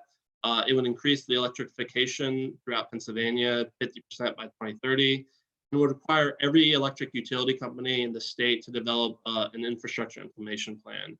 And the goal, again, of the bill is to make sure that there are the electric vehicle charging stations so that, again, people aren't worried about buying an electric vehicle because they know, they are confident that no matter where they're driving, whether in Philadelphia, central Pennsylvania, rural area, they're going to have the ability to charge themselves. But this bill actually did already pass the Senate, which is great, and it's currently in the House Consumer Affairs Committee. We, again, will encourage people to support this bill as it would be a very positive development for Pennsylvania's future. Okay, I'm going to end just by briefly mentioning some ways you can get involved. So I mentioned the context of what's going on in Pennsylvania. I mentioned some specific bills, but how do you advocate on behalf of the positive bills and stop the negative ones? So I'm going to talk about two main ways. First is advocacy. So advocacy is about using our collective voice to create public demand and build the power necessary to achieve a goal. I have a picture here of Greta Thunberg, of course, who is arguably the greatest environmental advocate, certainly in modern times. Just the very fact that there were 72 hours of climate strikes this past week during Earth Week is in large measure due to her. And we certainly don't all have to be Greta Thunberg, but if all of us and our neighbors and our family and our friends speak out on these issues that are important, that has power. That collective power is important, and that's what we urge everyone to try to cultivate as much as possible. So what kind of advocacy opportunities are there? Well, contacting legislators is a very prime one. There's ways you can call them, you can email them, you can meet with them either virtually sometimes or in person. Another way to do it is social media engagement. So if you're already doing advocacy, and you might as well utilize your social media to amplify that message. And so that's a really important way to do it. Traditional media engagement, obviously newspapers, news websites, still many people that aren't necessarily environmentally focused pay attention to that. And so finding the best way to get your letters to the editor or op-eds into those is a very powerful way of advocacy. And canvassing and political action, which I'll talk a little bit more in a second.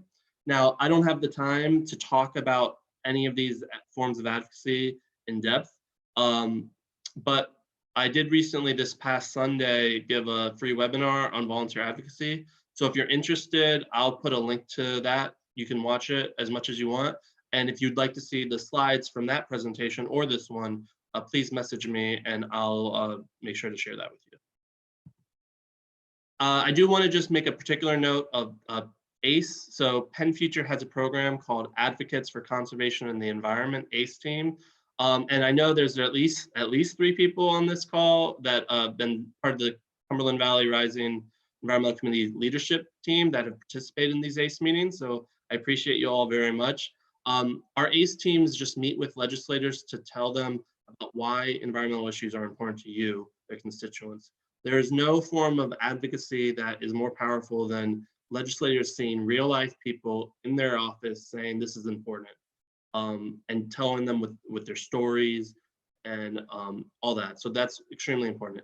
If you're interested in that, and you could see yourself potentially meeting with a legislator after a training, after a walkthrough, and with a group of other people, please check out pennfuture.org/ACE. And the final way is, of course, voting. So primary election was postponed to June 2nd. The general election is November 3rd. Pennsylvania has no excuse mail-in voting. You can register at votespa.com. I would encourage everyone that can to utilize the mail-in voting. It's very secure and convenient. I would imagine many of the people that are watching this, you may already be registered, but I'm guaranteeing there's someone in your life that is apolitical, apathetic, and is maybe not registered to vote. So if you can challenge yourself to try to get those people to register to vote, that would be incredibly powerful. If you talk about why it's so important on this issue or potentially other issues, how environmental and public health are so important, that is incredibly important. So please register to vote and make sure, of course, to vote. And then running for office is an incredibly important way. We need environmentalists in the General Assembly that understand that protecting our environment is ultimately about protecting our public health. And so if you are interested or know anyone that might be interested in running for office, whether it's for school board, city council, or anything else, Conservation Voters of Pennsylvania is hosting a run for office training webinar this Tuesday, April 28th at 7 p.m. I'll include the link to that in the comments. If you're interested in doing more in terms of this getting out the vote effort, please check out conservationpa.org/join. So that's all I have. Thank you very much. If you have any questions, please feel free to message me or email me at mehrazar@pennfuture.org with any questions. And thank you all very much. If there's anything else, I'll pass it back to Espoir or Ken. Let me stop sharing. Cool. Thank you, guys.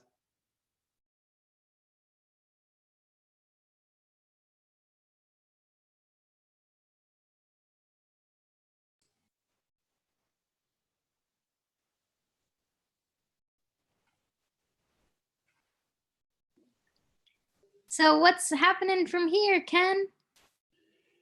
Well, Don just checked back in with us, so Oh, great. he'll be back on. And when he gets back on, we'll have him take the floor again. In the meantime, I'm sort of waiting for him. Do you want to move on with anything else? Sure. I was thinking we could take a short break until Dawn comes back in. We originally had a break in the schedule. So maybe if folks need to go to the bathroom or do whatever else needs to happen. So I am back. Oh, great. Awesome. Sweet. Yeah, sorry about that. So how much time do I have? Do I have a? No worries. We got 10-ish minutes. Okay. Yeah, somehow I got, anyway. Well, Don, we lost you after the first song, so. Yeah, I know. I got invited to another Zoom meeting that got us confused, and I don't know, I'm technologically challenged, so. Welcome back. Yeah, okay, so, all right, so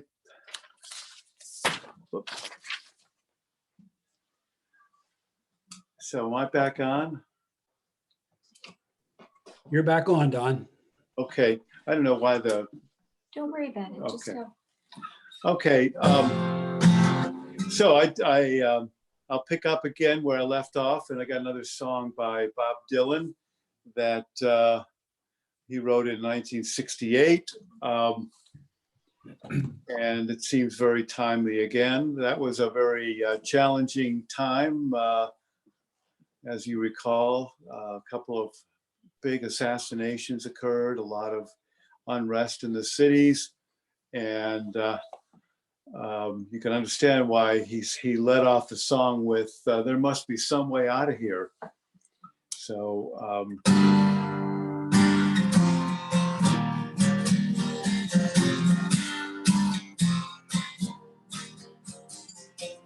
there must be some way out of here, said the joker to the thief.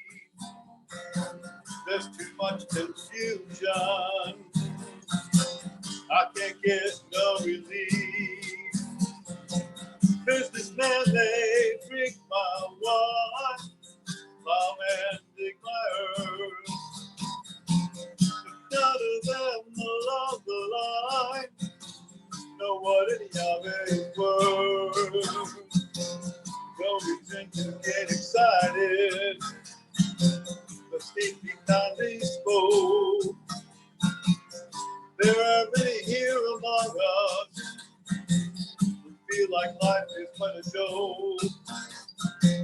But you and I, we've been through that, and this is not our fate. So let's not talk falsely now, the hour is getting late.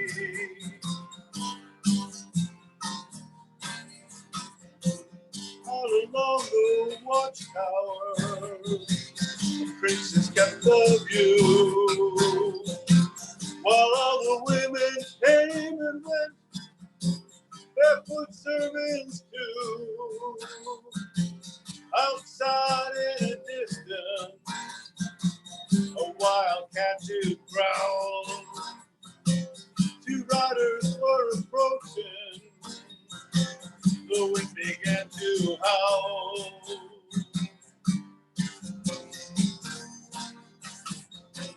There must be some way out of here.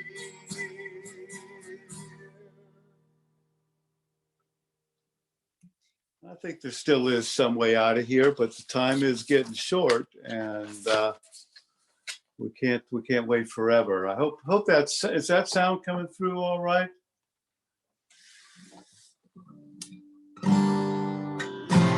So I'm going to continue with a Jackson Browne song, and his answer for the way out of here is to get back to the sea. And I think that means getting to a new level of consciousness, that we are all inextricably linked together in the web of life, and that what we do to the planet, we do to ourselves, and what we do to others, we end up really doing to ourselves. So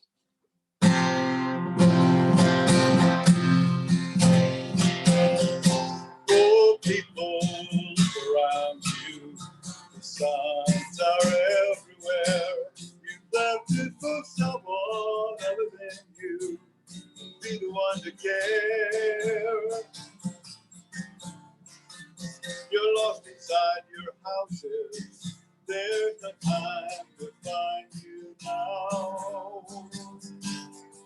Well, your walls are burning and your towers are turning. I'm gonna leave you here and try to get down to the sea somehow.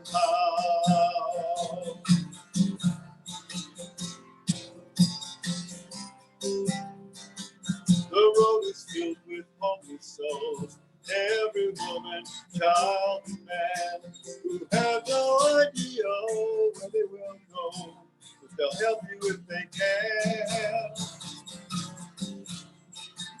Now everyone must have some fun that's gonna pull them through somehow. Well, the fires are raging hotter and hotter, but the sisters of the sun are gonna rock me on the water now. Rock me on the water, sister, won't you soothe my fever ground?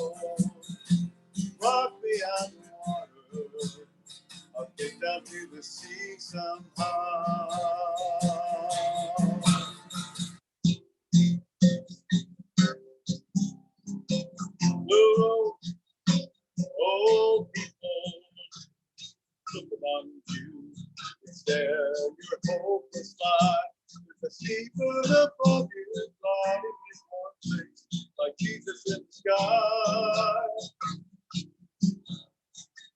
We almost do the best we can, and then hold on to that gospel cloud. When my life is over, I'm gonna stand before the Father, and the sisters of the Son are gonna rock me on the water now. Rock me on the water. Sister, won't you soothe my fever's brow? Rock me on the water. I'll get down to the sea somehow. Rock me on the water. The wind is lifting now. Rock me on the water. I'll get down to the sea. I'll get down to the sea somehow.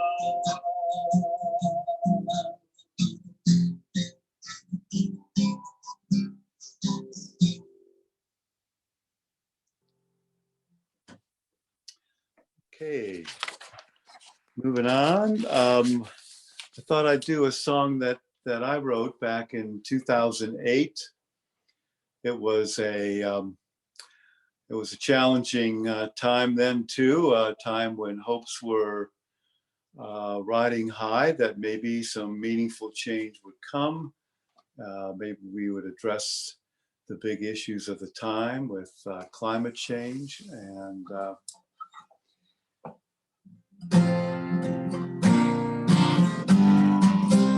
we really needed to save the country and save the earth.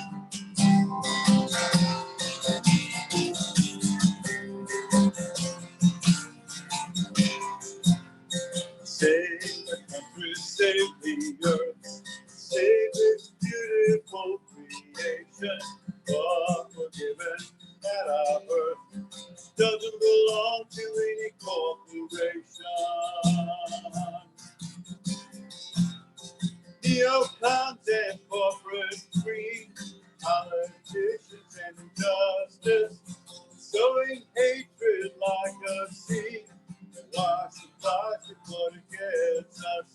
Save the country, save the earth, save this beautiful creation.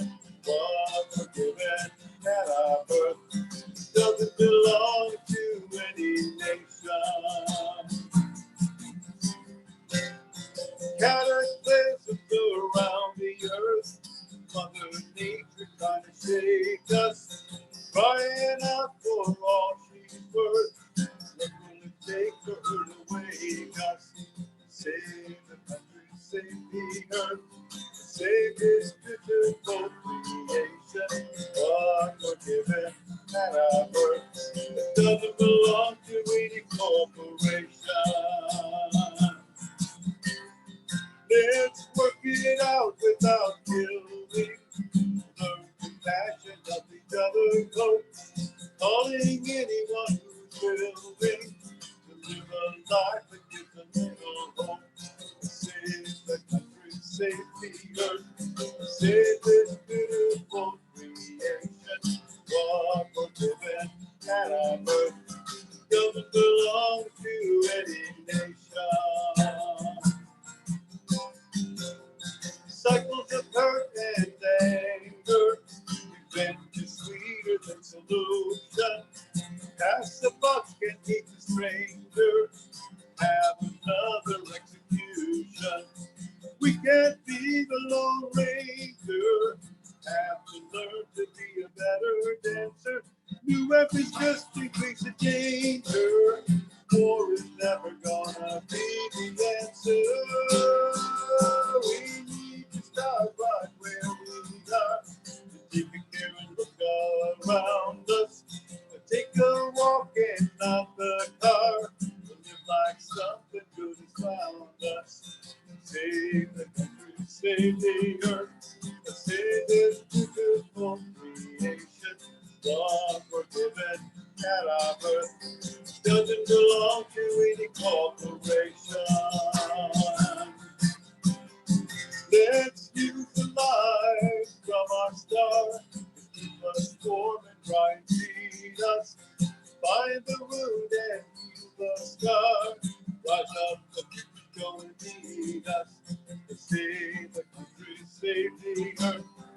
Made this beautiful creation, what we're given at our birth.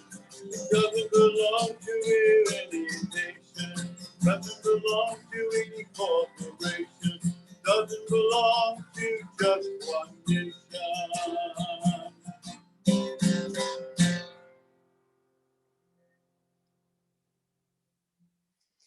Okay, I'm going to change guitars now.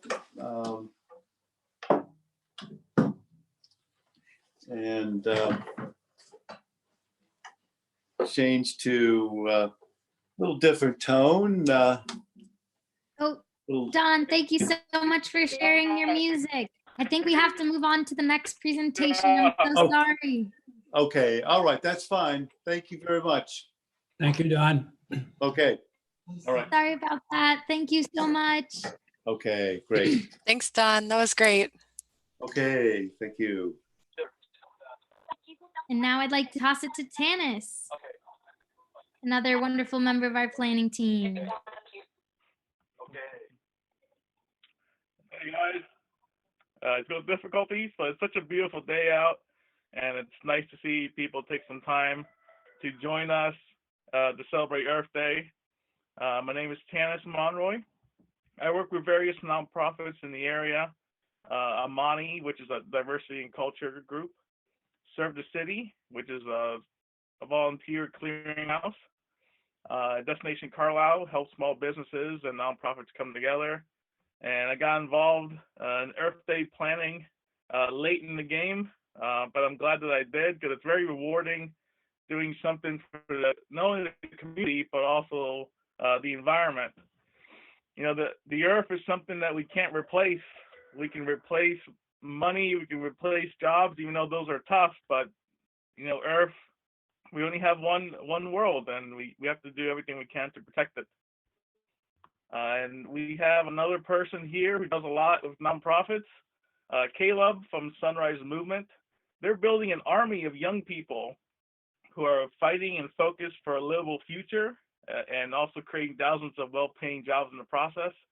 It's a monumental organization in terms of getting young people involved in the electoral side of climate change and addressing fossil fuel, corruption in politics, democracy, and the economy. Thanks for joining me, Caleb. Thank you.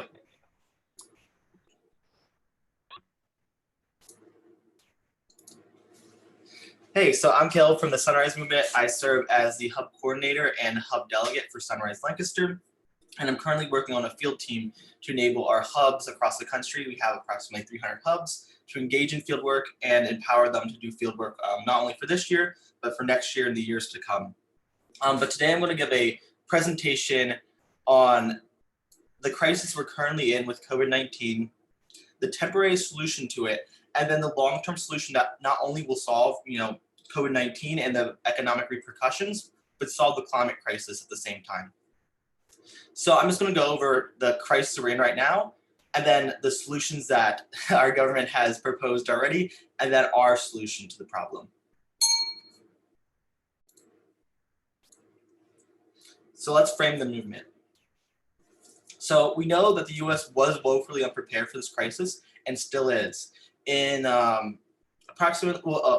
roughly when George Bush was leaving office, he created a pandemic preparedness team that essentially would go across the country and across the world to look out for pandemics and see where they're occurring. And then Obama strengthened that under H1H1. And then Donald Trump unfortunately cut this program in 2018 and disbanded the program. So when the coronavirus was coming onto the scene, we really had no idea, how big it would be and really how to tackle it initially. And in the early days, Trump, he really made fun of it. He was like, no, it's not that serious. In a few weeks it'll be done. There's 15 people with this case. We don't have to worry about it. By Easter, we'll be opening up the economy and everything will be fine. And as kept progressing, the timeline kept moving back farther and farther and farther. And it's important to note that we can't blame it all on Trump. Well, Trump, is the president of the United States and has, failed in addressing this pandemic. The Republican Party is also to blame, and the Democratic Party. Governors from across the state did not, go into lockdown soon enough. And even, more progressive Democrats, such as Andrew Cuomo, have cut Medicaid during the crisis. And even before the crisis, he cut funds to pandemic, equipment such as ventilators and things needed during the crisis. So really, while the blame, truly lies with Trump, he's the president, he cut the pandemic preparedness team, it really lies with our whole entire country not being prepared enough. And you can see just the cases, this is a little early on, it just skyrocketed in the whole entire country. And even China, that initially was able to flatten the curve, they're seeing a resurgence of cases. And we know that our rituals from day to day are just being disrupted. So specifically in Pennsylvania, schools were closed for 2 weeks, and then it ended up being closed for the rest of the year. Essential businesses were shut down, and then counties that were hardest hit were issued stay-at-home orders. And now all counties in the state are, have a stay-at-home order. If you go to the store, you have to wear a mask. It's discouraged from, most people going out. Most people should stay home. And, when you go to a store, it's recommended that, one person goes, you wear a mask. And yeah, it's becoming extremely difficult just to live our daily lives. And then we know this coronavirus will have a major economic impact for all of us. Whether it be, workers who are losing their jobs because of coronavirus, because businesses aren't able to meet payroll, people, they're not able to, go outside, and they're really not able to function, we're not able to function, as we traditionally did. And it's estimated that unemployment rates will reach 30%. And in the past, few weeks, we've seen the largest economic numbers, since the Great Depression. And the unemployment numbers right now are larger than the Great Recession, the dot-com bubble, stagflation. It's really unprecedented. The number of people who are losing jobs, and some aren't even able to seek unemployment. People who are self-employed have been facing a really hard time at getting unemployment benefits, because before they weren't able to, and now that they are, the systems really aren't set up right to do that. And we know this crisis is disproportionately affecting people of color, low-income people, and really people who are on the front lines fighting this crisis. People in stores, they aren't getting the protective equipment they need. African Americans are way more likely to get the virus, and they're a lot less likely, as of a few weeks ago, to get treatment, to get tested. And treatment is cost prohibitive, and I'll talk about that later in their solution. But essentially, the people who are actually fighting this crisis and keeping our economy somewhat afloat are being exposed to this virus and not receiving the protective equipment they need. And really, this is just a disgrace to our country that the people who are actually fighting this crisis are not receiving the equipment they need. And then the solution, so initially there was the CARES Act, and that was passed a month ago, and that provided $1,200 checks to individuals and $2,400 checks to couples. And unfortunately, part of the problem is that that is not enough for a 10-week time period. The Secretary of the Treasury, Steve Mnuchin, said that this solution would be good for 10 weeks, $1,200, $2,400 for 10 weeks to pay for, food, housing, anything needed when people have lost their jobs. And that simply is not true. That's not enough. That is barely enough for a month. And it really doesn't go to the scale of the crisis. And then one of the worst things is if you sign up with a tax service, say like H&R Block, or any other tax service, it's likely that that money actually went to the tax service, and the government found out about it and they solved it. But unfortunately, instead of getting direct deposits, which are instant and take a few days to get into your bank account, they're now being switched to checks, which in the best scenario you'll probably get by May, but in the worst scenario it's probably gonna be August by the time you get your check, which is insane when we're in a crisis where people need money right now to pay for their food. And then the other part of the CARES Act was the bailout for companies, essentially, giving small businesses loans to stay afloat. And while that was a good idea initially, the actual plan is wrought with corruption, and it really does not go to the businesses most affected by the coronavirus, because they allocated initially $50 billion out of the $500 billion to the airline industry, which is frankly a gross misuse of funds, because Boeing, a specific airline company, they spent the last year buying back stocks. They made an airplane that, crashes when it's not rebooted and caused, thousands of deaths. And instead of, the money going to the workers, it's essentially going to bail out the CEOs in the industry. And one of the worst things is the wealthy companies, they're able to, they know the law, because essentially they wrote the law. They're able to get these funds instantly. While small businesses, they have to learn how to get these funds. And by the time a lot of them learned about, how, the specific filing to get these funds, there was no money left. And one of the worst things is a lot of the way they did it was essentially they gave money to banks, and then the banks gave money to people instead of just, directly government to small businesses. And some of these banks weren't ready to hand out money. They either delayed it, and then by the time the small businesses were able to get the money, there was no money left, or a lot of them just pocketed the money. And really, it's just paying into this corrupt system that does not work for us, and really exposing the cracks in a current capitalistic system. And then to end on this section, to end on the CARES Act. Essentially they let me check real quick.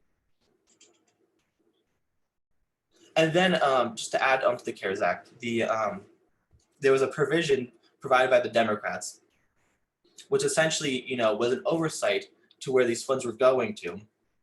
And, it was to make sure that the small businesses actually got the money and didn't go to big business. But Trump, after it was enacted into law, said, no, we don't need this special auditor general. We can just cancel it. And effectively, any provision to actually make sure that this money went to people, companies most affected by the crisis, essentially was wiped out. And now, which is even worse, the Republicans and Democrats are working on additional bailouts. But this doesn't include payments to people. This is just more loans to small businesses, supposedly small businesses, which essentially will go to big business, and provisions for protective equipment and small individual bailouts. They're like, no, you'll have to wait. It'll come in due time. And the Democrats, so the Republicans were able to bail out their friends. They were able to bail out, Wall Street executives. They were able to bail out the airline industry. And now the Democrats want to bail out their friends in the health insurance industry. And essentially what they're doing, their plan to provide healthcare to, everyone, is instead of providing, a direct healthcare system such as Medicare for All, a temporary Medicare for All system, where people essentially, the insurance is provided by the government, and, you go to a doctor and everything's taken care of and it's paid for by the government. They're essentially bailing out COBRA. And essentially COBRA is a very, convoluted plan that was introduced, in the 80s, 70s, or 80s. And it was a way to maintain healthcare during unemployment. But essentially what it is you pay your employee side of the healthcare agreement, and then you pay the employer side of the healthcare agreement, which makes it extremely cost prohibitive. And by the Democrats just essentially saying, well, we'll just fund it, they're just giving all the money mostly to healthcare executives and lobbyists, instead of, the doctors who need this money. And then even more so, right now, if you go to a doctor, because a lot of these doctors are, hospitals are overrun with people, and even with flattening the curve, there's still, a lot of hospitals that, there's a lot of doctors that are coming out of retirement, and they are not in the insurance network that you're a part of, and you're essentially forced to pay out-of-network costs. So you're essentially paying for your healthcare as if you didn't have insurance. So here's the solution we actually need. And one of the things I'm going to touch on later is how we implement it. But the first things we need to demand is an actual piece of legislation to be introduced on the House or Senate floor, because right now this is a series of proposals and a series of goals, and we really need concrete legislation. But the first thing is health. Health is a massive priority to the people's bailout, and we need everyone to have quality health care. So that means testing is free, care is free, protective equipment is given to all people, from individuals to healthcare workers. And everyone needs to receive quality healthcare. And this means giving direct payments to hospitals and essentially setting up a temporary Medicare for all system. And instead of bailing out, the healthcare industry, the insurance industry, that essentially will give all the money to executives and really not provide quality care, we need to set up a temporary Medicare for all system and provide care to all COVID-19 victims and provide protective equipment. And the next one is economic relief.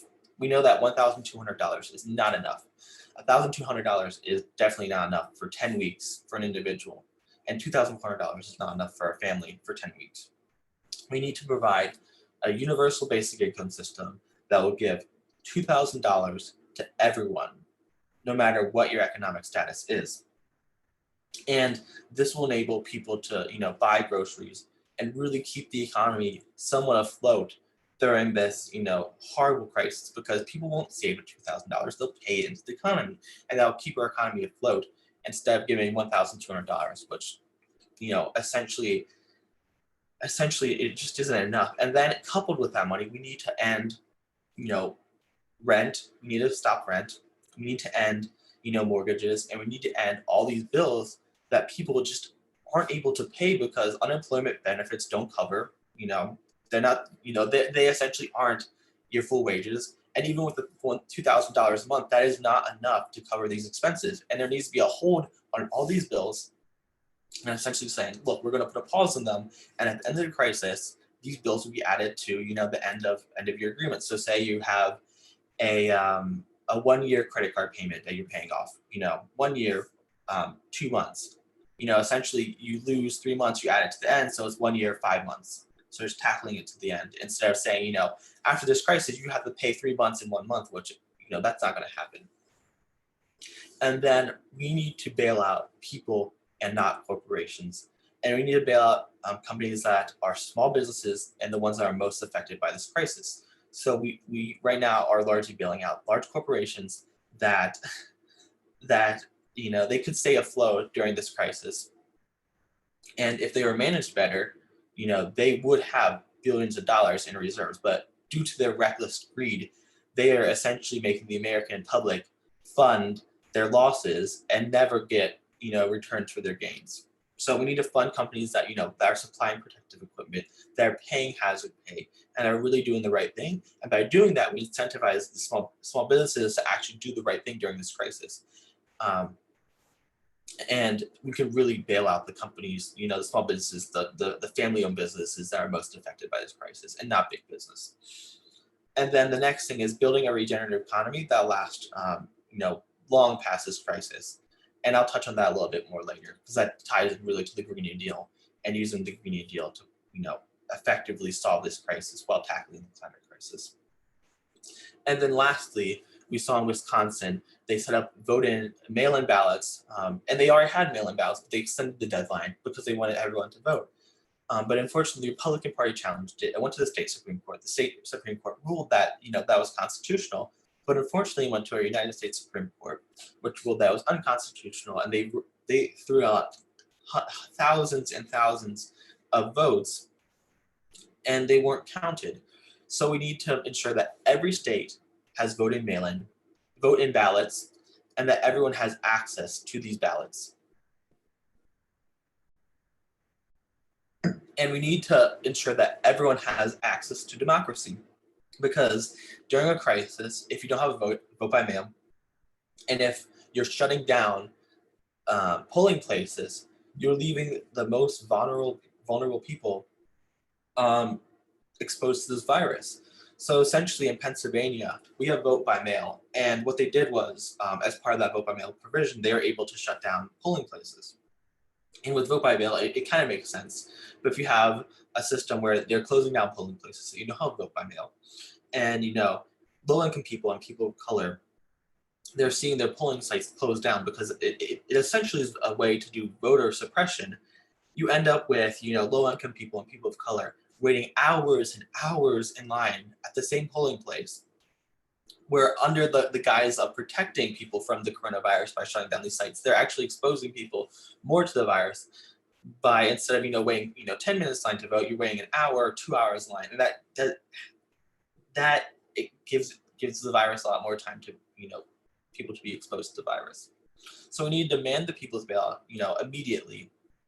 And I'll go into how we get that later.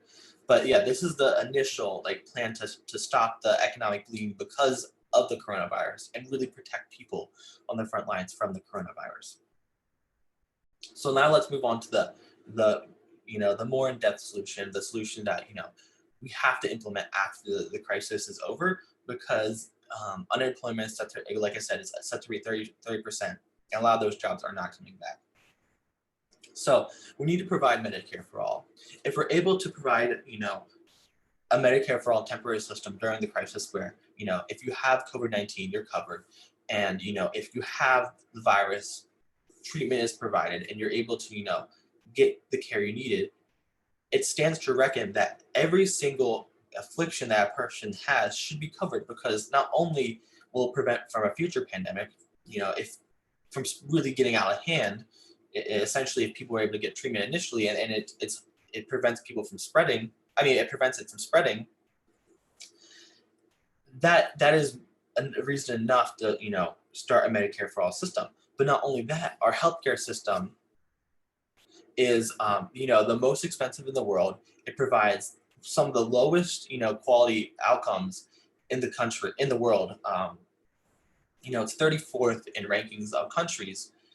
And really, again, yeah, it's more expensive and it doesn't provide the outcomes we need. So that's why we need Medicare for all, not only to, like, you know, provide better care to everyone, but to prevent future pandemics from getting out of hand.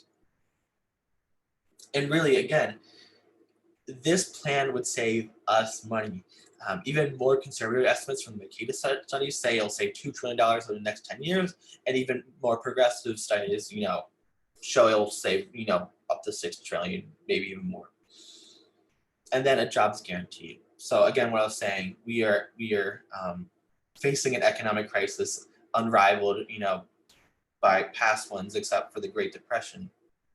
And a lot of those jobs will come back, because unlike, you know, the Great Recession where these jobs went away for, you know, forever essentially, some of these jobs will be coming back. You know, the economy is temporarily closed, but it will open up again. But it does stand to reason that a lot of these jobs just are not able to come back. A lot of these businesses won't be able to recover.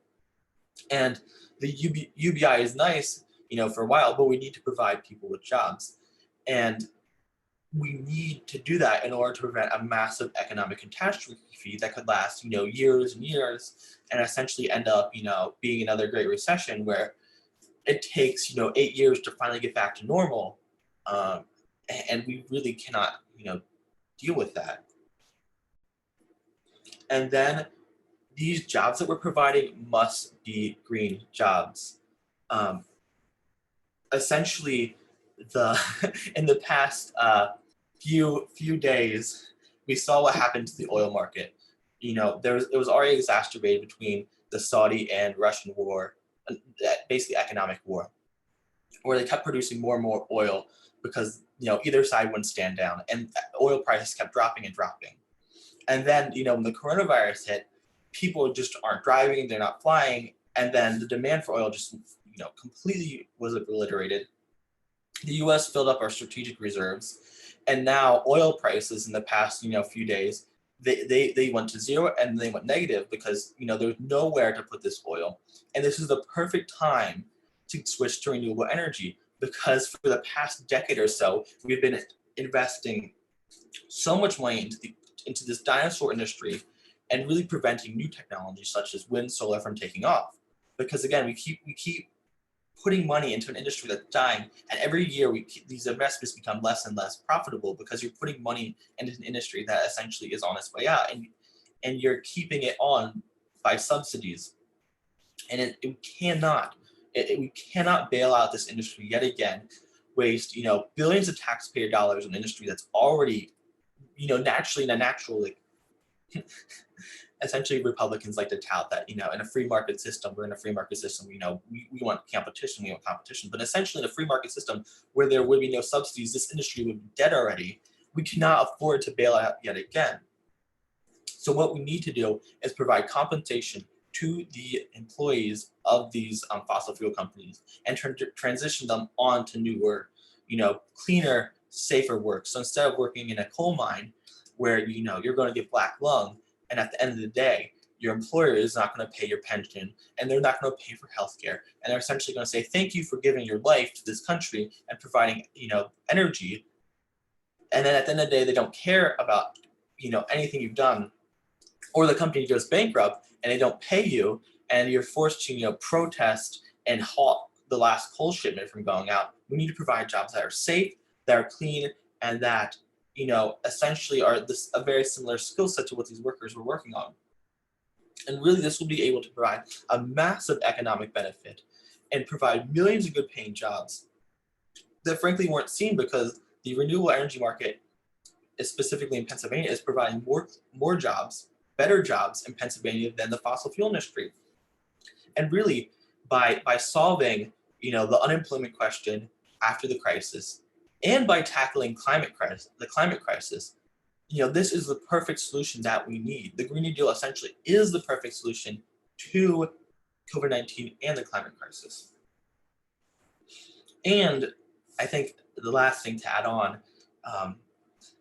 our infrastructure has been crumbling for decades and decades. And, no matter if you're the Republican Party, the Democratic Party, there essentially has been no real movement. Trump essentially, his bailout essentially was a corporate cash giveaway.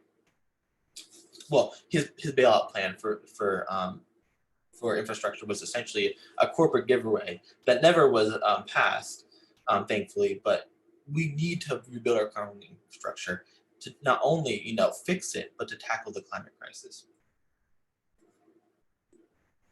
And then a lot of people will say, this isn't possible. We've never done it before. Even if it is the right solution, even if it, does actually solve this crisis, it solves the COVID-19, a lot of the issues introduced by COVID-19 and the climate crisis. We can't do this. It's impossible. It's never been done before. Well, that's actually wrong because it has been done before. And during the Great Depression, there was a massive, environmental catastrophe called the Dust Bowl, where farmers were practicing non-sustainable farming practices. The soil essentially turned to dust and blew away, causing massive erosion.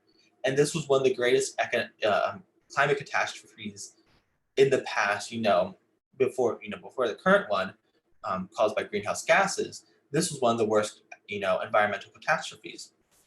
And on top of that, there was an economic catastrophe due to, the reckless greed at the time, and due to very little regulations that we even enjoy today. So FDR in the first few days was able to implement the Civilian Conservation Corps, which provided jobs to millions of people, rebuilding infrastructure, planting trees, building, the niceties we see in our parks today, and really building houses. And the Civilian Conservation Corps wasn't the only program. We had the Tennessee Water Valley Authority providing electricity to everyone. And really, we can do this again. And not only they were, providing jobs to people, they were teaching people how to read, they were teaching people how to write, they were giving people their general high school education, in addition to more skills-based training, which essentially today could be something like a college for all or a job schools for all. And Pennsylvania is really core to the Civilian Conservation Corps. We had hundreds of camps set up in Pennsylvania, and we were the second highest. We had the second highest total count of Civilian Conservation Corps camps, only second to California. So this really is in our history, especially as a state, where we, during a crisis, we can provide jobs and we can solve these crises with government money. And that, unlike Ronald Reagan saying that, government isn't the solution, government is the solution to this problem. We have the solutions, and we just need our Congress to implement them. And one thing to go before I talk about how we get these solutions. Back in the day, FDR, with his tree army, planted 3 billion trees. So again, we can do this. So let's take action together. So the easiest way to take action is go to the peoplesbailout.org, and I'll provide all these links under the YouTube live stream and the Facebook live stream. So go to the peoplesbailout.org, write your representative on supporting the People's Bailout. But in addition to that, write op-eds to your newspaper, and yeah, just write to your Congress people, write to your newspaper, post on social media about why we need a People's Bailout, and go farther. Instead of saying just, why we need these principles, demand a bill to be implemented, because the past bills, have been even voted, like the CARES Act and the current, economic stimulus that, essentially going to the top 1% in their businesses. Those were voted on even by progressives such as Bernie Sanders. So we need to hold even our allies accountable. And one of the sad things is they took a voice vote, so there's really no way to know who voted for what. There's no record. There's nothing really to hold these people accountable. So we need to, not only demand that they implement a People's Bailout, but demand they actually introduce some legislation. And then we have creative solutions. So right now, we're not able to do massive rallies, we're not able to strike, and we're not able to do the traditional things, organizing. But what we can do is chalking. We can, talk about why we need the Green New Deal. We can create banners and hang them outside our windows. And then really, if you're feeling up to it, you can spray paint sidewalks and really put on signs like "Strike for a Livable Future." And a lot of these are, for Earth Day, but they can be adapted for, a People's Bailout or, the solutions needed. And then the last thing is, if you go on sunrisemovement.org, and I'll provide links to this, I'm asking everyone to join a hub, find a local hub near them, and really get connected with that hub, because the hub will be able to provide ways to, fight climate change, demand a People's Bailout, and demand a Green New Deal. And another thing on the Sunrise Movement website is they have Sunrise School, which is essentially training people how to, how to engage in actions, how to do canvassing, and how to do those stuff during the crisis. And then the last thing is I'm working on a program. So after you connected with your hub and after you go through Sunrise School, I'm working with a few group of people, essentially 15 full-time people, and then 30 or 40 part-time people, to enable these hubs to do field work over the summer, and essentially, not only, get Donald Trump out of office, but elect politicians in Congress, the Senate, State House, and City Council. So keep an eye on that. And yeah, really, we can get the solution. We just need people power, and we need to adapt these techniques such as, strikes and rallies onto an online setting until, the coronavirus allows us to go back into person. So thank you.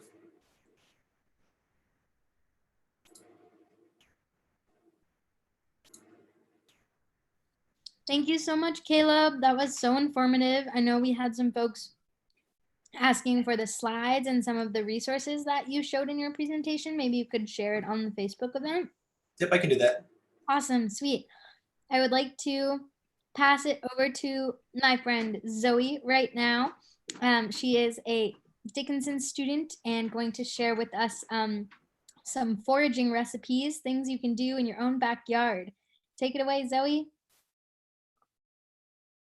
Hi, thank you for letting me participate in this. Can you turn your video on at all? Oh, yeah. Okay, hi. Yeah, thank you so much for including me in this day. I'm a Dickinson student, and right now, since I'm not on campus, I'm at my home in Pittsburgh. And I just wanted to share a quick recipe that I came across. I think I'm gonna try to do the share my screen. Okay, let's see. Okay, hopefully that works. Yeah, happy Earth Day, everyone. So I just wanted to share this little recipe, a dandelion cookie recipe. So firstly, just going over how to identify dandelions, I wanted to make sure that I picked a plant that was kind of common. And I think in North America, at least in Pittsburgh, definitely, and in Pennsylvania, like we're gonna start seeing dandelions crop up in the springtime quite a bit. But just to be extra cautious, little facts, they have hairless leaves, and the leaves and flowers grow directly from the rootstock, which is under the ground. And there's one flower per stem. So if you want to do this recipe at home, just to be extra safe that you're not like eating anything poisonous. And I got this recipe from splendidtable.org, and it has like really basic ingredients, really simple to make. In terms of collecting the dandelion flowers, because this recipe, you can actually eat pretty much all of the dandelion itself, like it's all edible, but for cookies, you're gonna wanna try to separate the leaves and the flowers because the leaves are more bitter. And if you want your cookie to be like sweet, then try to avoid getting the leaves and the stems. But yeah, these are the ingredients, and you want to wash your dandelion flowers pretty well and then separate the flowers and have a half cup of the flowers. And I made a little video. Hopefully this will work. Okay. Perfect. So yeah, all of the ingredients we have here, and then you're gonna want to combine your wet ingredients first, so the oil and the honey. And yeah, I just wanted to make this recipe to, you know, for those who are looking for food alternatives, especially during the coronavirus. I know it's hard to, you know, obtain like healthy, fresh food in a safe way, and recognizing that there are alternatives with wild plants. And so now adding the dry ingredients, here is the flour and the oats, and then all of the ingredients together. This is what they look like on a tray. Yeah, so it's super easy to make, super quick. It took me like 30 minutes max. And yeah, so I just wanted to include some more resources. The first one is a link to the dandelion, specifically like different uses, including medicine and tea. The second is tea of invasive species, like invasive plants. So if you want to check that out. And the last two resources are more like if you want to do some landscaping, some planting of native plants. Those two are really good resources if you're interested in that. Yeah, so I just wanted to keep it short and sweet. Thank you so much for letting me share this. Happy Earth Day, everyone.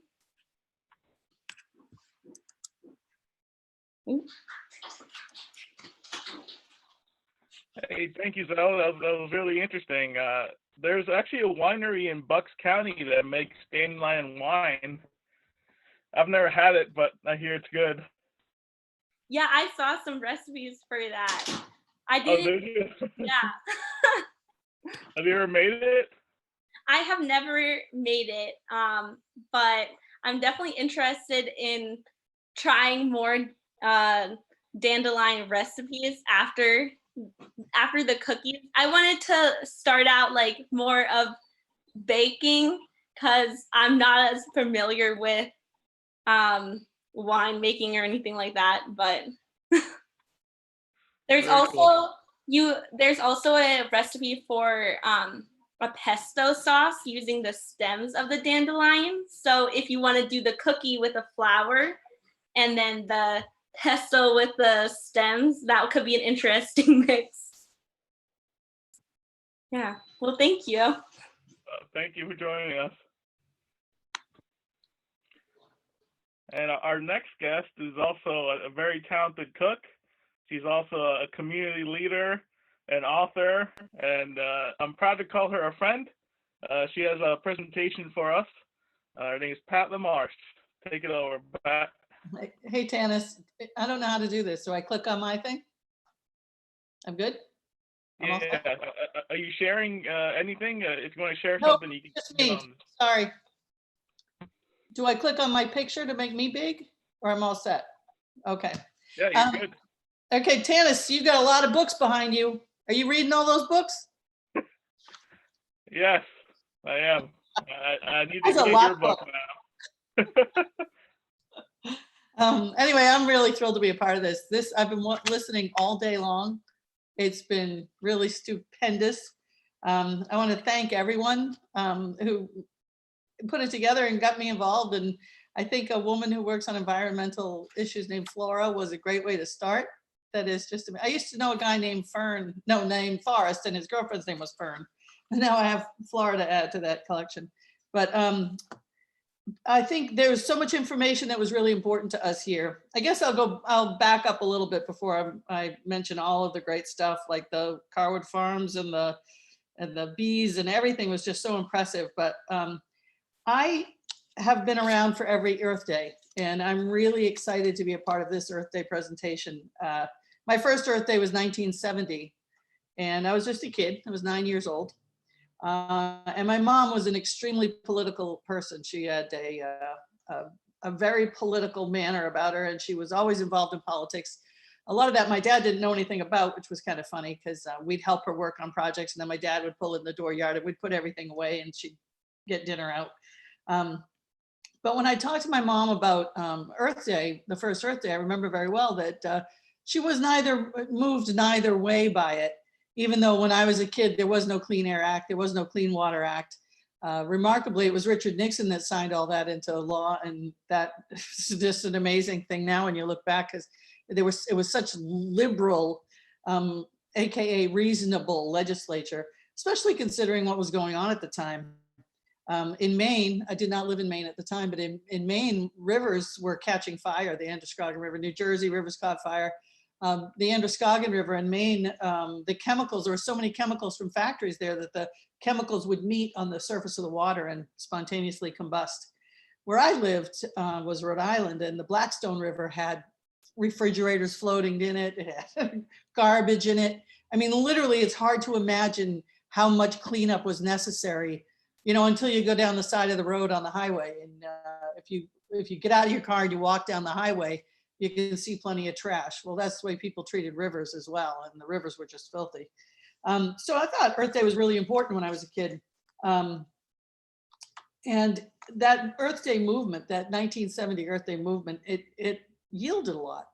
I did some research. Canada didn't have Earth Day when we had Earth Day. Canada didn't have its first Earth Day till 1980. So this is the 40th anniversary for them. 1980, I was a college student in Boston. I remember participating in, you know, environmental things, planting a tree, stuff like that, but it wasn't really a big movement at the time. All the activists were protesting apartheid and the racial tensions of South Africa. And that was what seemed really important at that time. But then by 1990, the 20th anniversary of Earth Day, it really became apparent that the issue was bigger than refrigerators in the river or even rivers catching fire. The Brazilian rainforest was on fire. The condor was near extinction. There were only 6 or 7 condors left in the world, and they were trying to bring them back. They were just, now we have such huge mass extinctions, it almost seems crazy. But I remember the Skylab, which was the spaceship at the time, was taking pictures of the burning rainforest. And you could see the only thing besides the Great Wall you could see from outer space was the fires we were setting. And those fires were on purpose. That's how a lot of people thought was the easiest way to clear the land, to use it for grazing cattle or harvesting really, really sturdy hardwoods. If you burned all the jungle around the hardwoods wouldn't burn, and then you could go in and cut them out. Mahogany, things like that. So we boycotted mahogany. We boycotted Burger King because Burger King was using Brazilian rainforest grazeland for their beef. And sure enough, Burger King stopped doing that because enough people boycotted it. It was the power of the person was really important, I think, at times, and an important message to get out there. In 1990, the 20th anniversary, I worked for a television station. I had started my career, I worked in the media, and we were the local ABC affiliate for the 20th anniversary birthday special that they had. And myself and a friend were hired by the ABC national network to go to the top of Cadillac Mountain in Maine, because that's the first place the sun hits the contiguous United States on the East Coast. And there were tribes of Native Americans that were there to greet the sun on that 20th anniversary Earth Day. And we were actually had the opportunity to go there and shoot the video for the special that the ABC was going to have that night. Incidentally, it was before satellite trucks. We had to drive the video up to the airport in Bangor after we left Bar Harbor, Cadillac Mountain in Bar Harbor, and send it on by plane to the studio. Earth Day 2000 I didn't plan to be in Guatemala for Earth Day 2000. I planned to be in Guatemala because I was a journalist and I was covering a story in Guatemala about poverty and children living in their waste dumps down there. And coincidentally, that's how I spent the 30th anniversary of Earth Day, was surrounded by a poverty so extreme that it was breathtaking. I wrote stories for the Brunswick Times Record about these children and the volunteers from the United States that were going down there to try and help them. It's funny because when you have enormous economic inequality, you also have this sort of destruction of the surroundings. And the enormous economic equality disparity that was in Guatemala yielded not only a violence on the earth with these dumps and filth and children fighting for scraps of food, but people fought and people drove down the road. It was the most violent place I've ever seen in my life. There would be people driving down the highway with a gun pointed out the window as they drove, so they wouldn't be carjacked.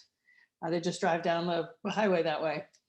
And we had people who protected us when we went into the areas. They protected the journalists when we went into the areas to do stories. And literally we had guys with guns who would drive the pickup trucks that we were in. This is now 20 years ago, right? The 30th anniversary, the year 2000. But it's not that far from what I think we're feeling here right now. I saw the protests via Facebook.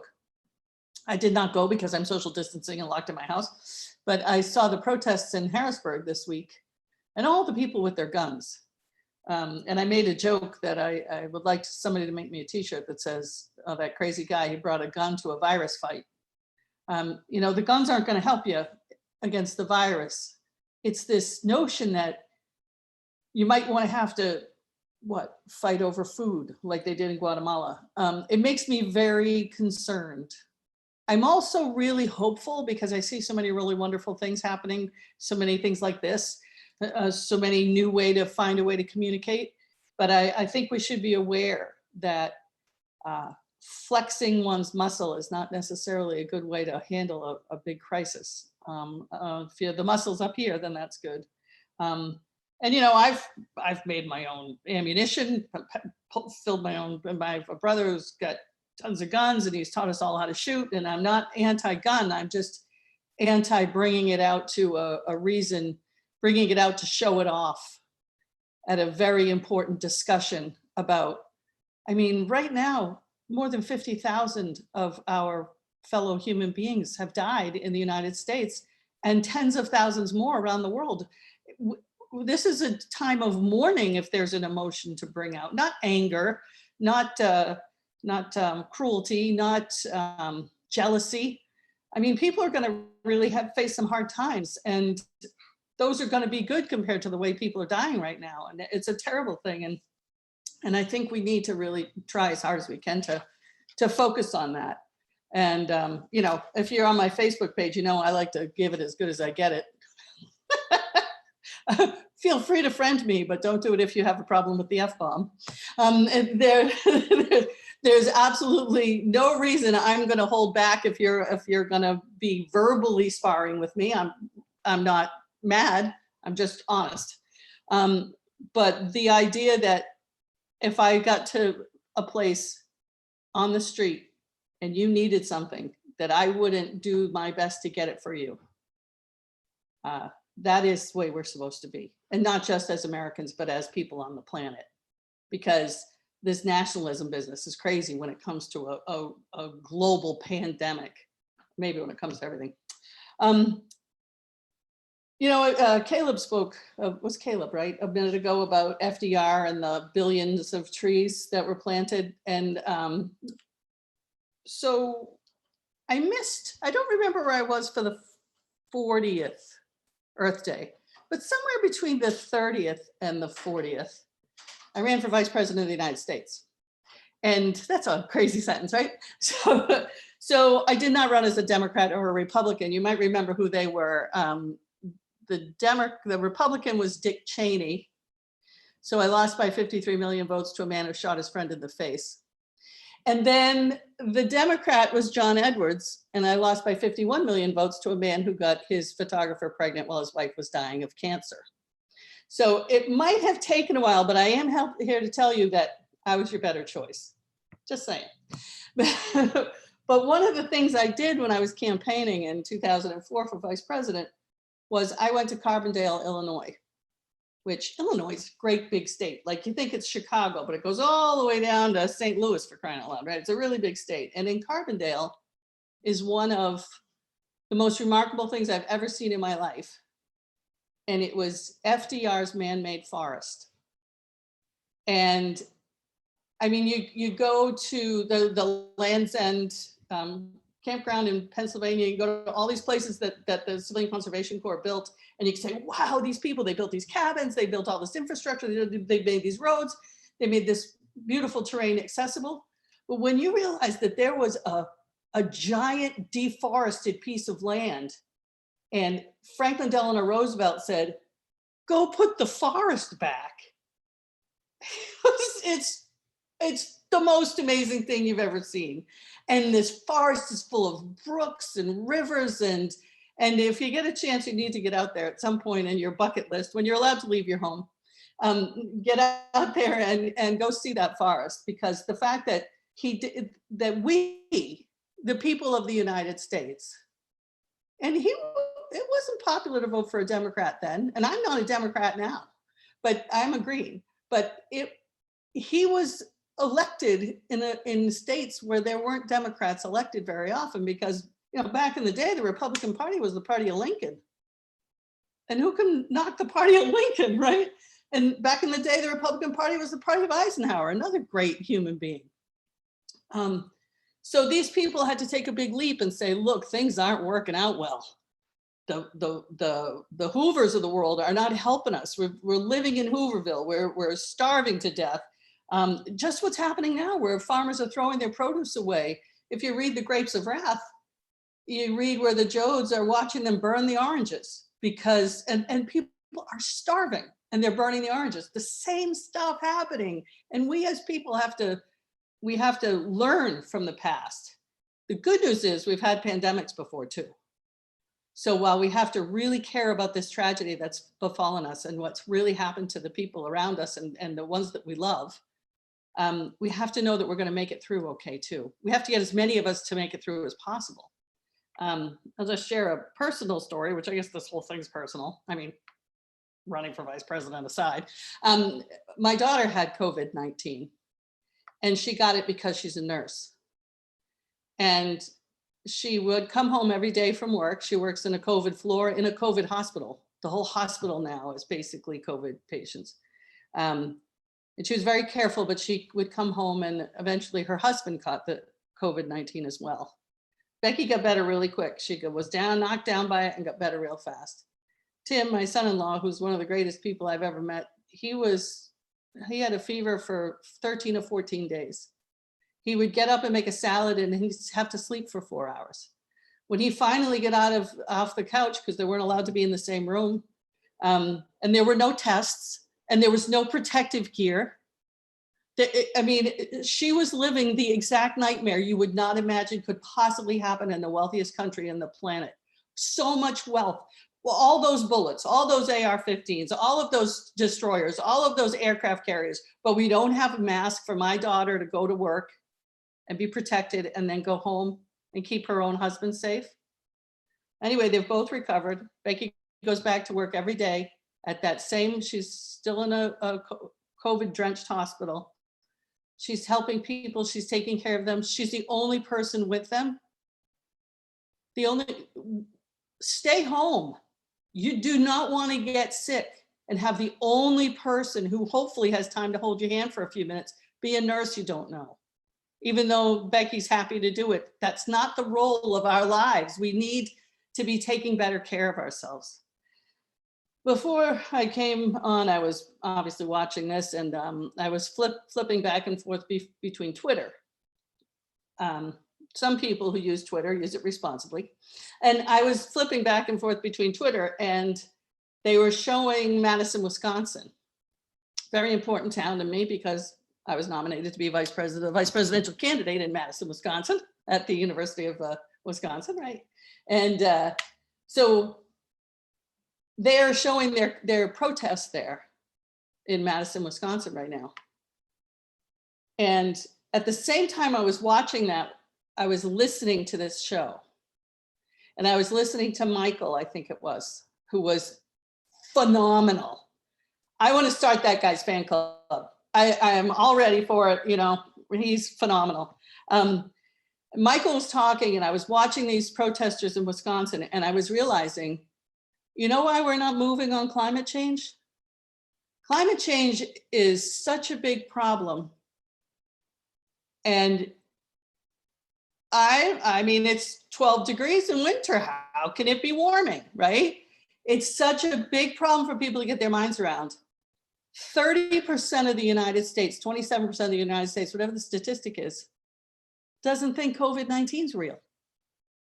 27% of the United States isn't afraid of my daughter being the only person to hold their hand when they die.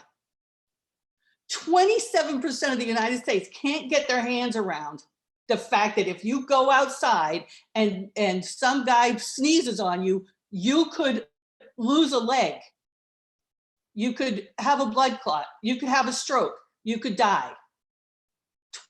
That's a lot. That's 1 in 3.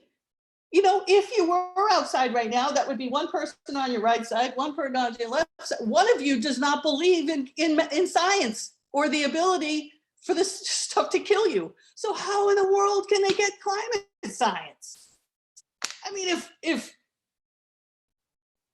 getting a daily briefing, please God, don't get me started on that. If getting a daily briefing that, you know, 1,000 or 2,000 more people died overnight, if that doesn't strike you as real, then how are we supposed to convince people that we're endangering life on the planet? That the little three-toed frog that died off in South America is a bad sign, you know? So that's really our problem, is these concepts are so enormous. And whether it's being stubborn or fearful, you know, why believe in the truth? It's that frightening. I don't want to know there's a boogeyman in my closet. I don't even want a closet. If there's a boogeyman in it, no closet.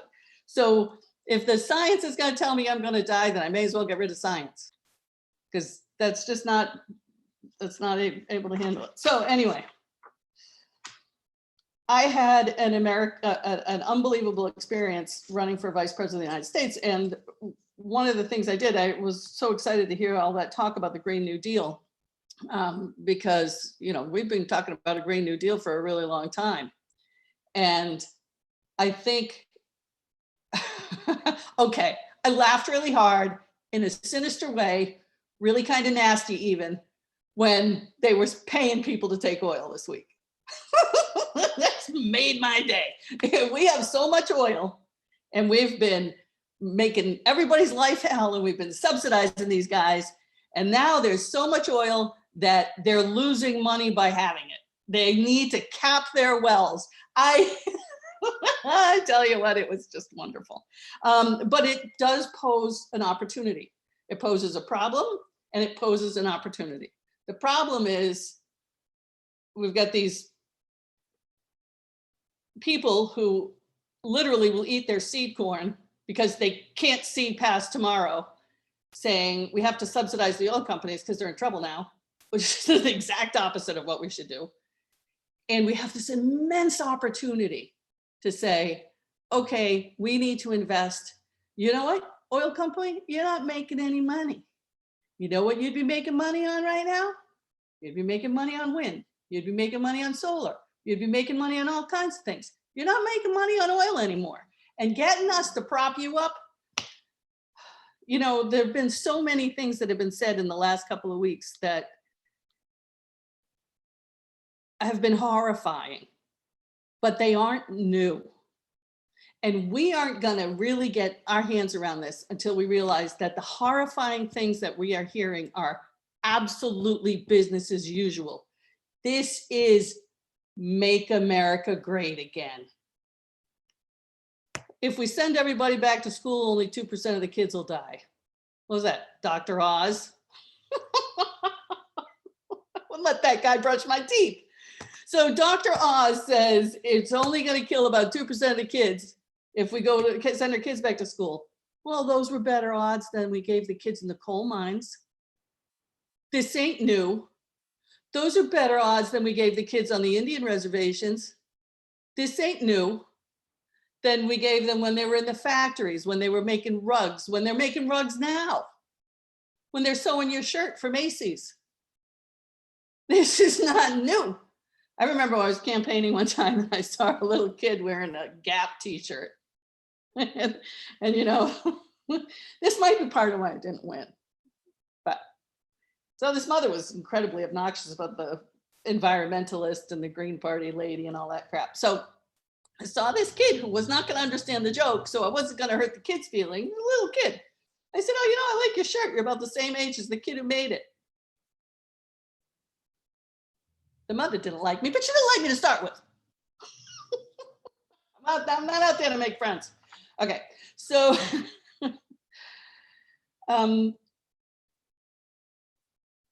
speaking of not out there to make friends, another story I wanted to tell you was about this little old lady I knew who was a volunteer at the Green Party in Maine.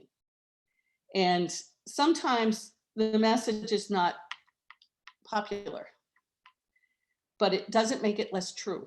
And I think that's really what we're up against. That's what these people who have their protests going on, they don't want to hear the truth, or they can't hear the truth. The truth is either so frightening or so enormous. And I don't blame them. I mean, every time someone tries to tell me how to run my computer, and I was definitely afraid of this whole experience today, just because of the computer, every part of my head, I can feel it shutting down, you know, like Hal at the end of 2001. I'm just like, I'm shutting down, no more life support here.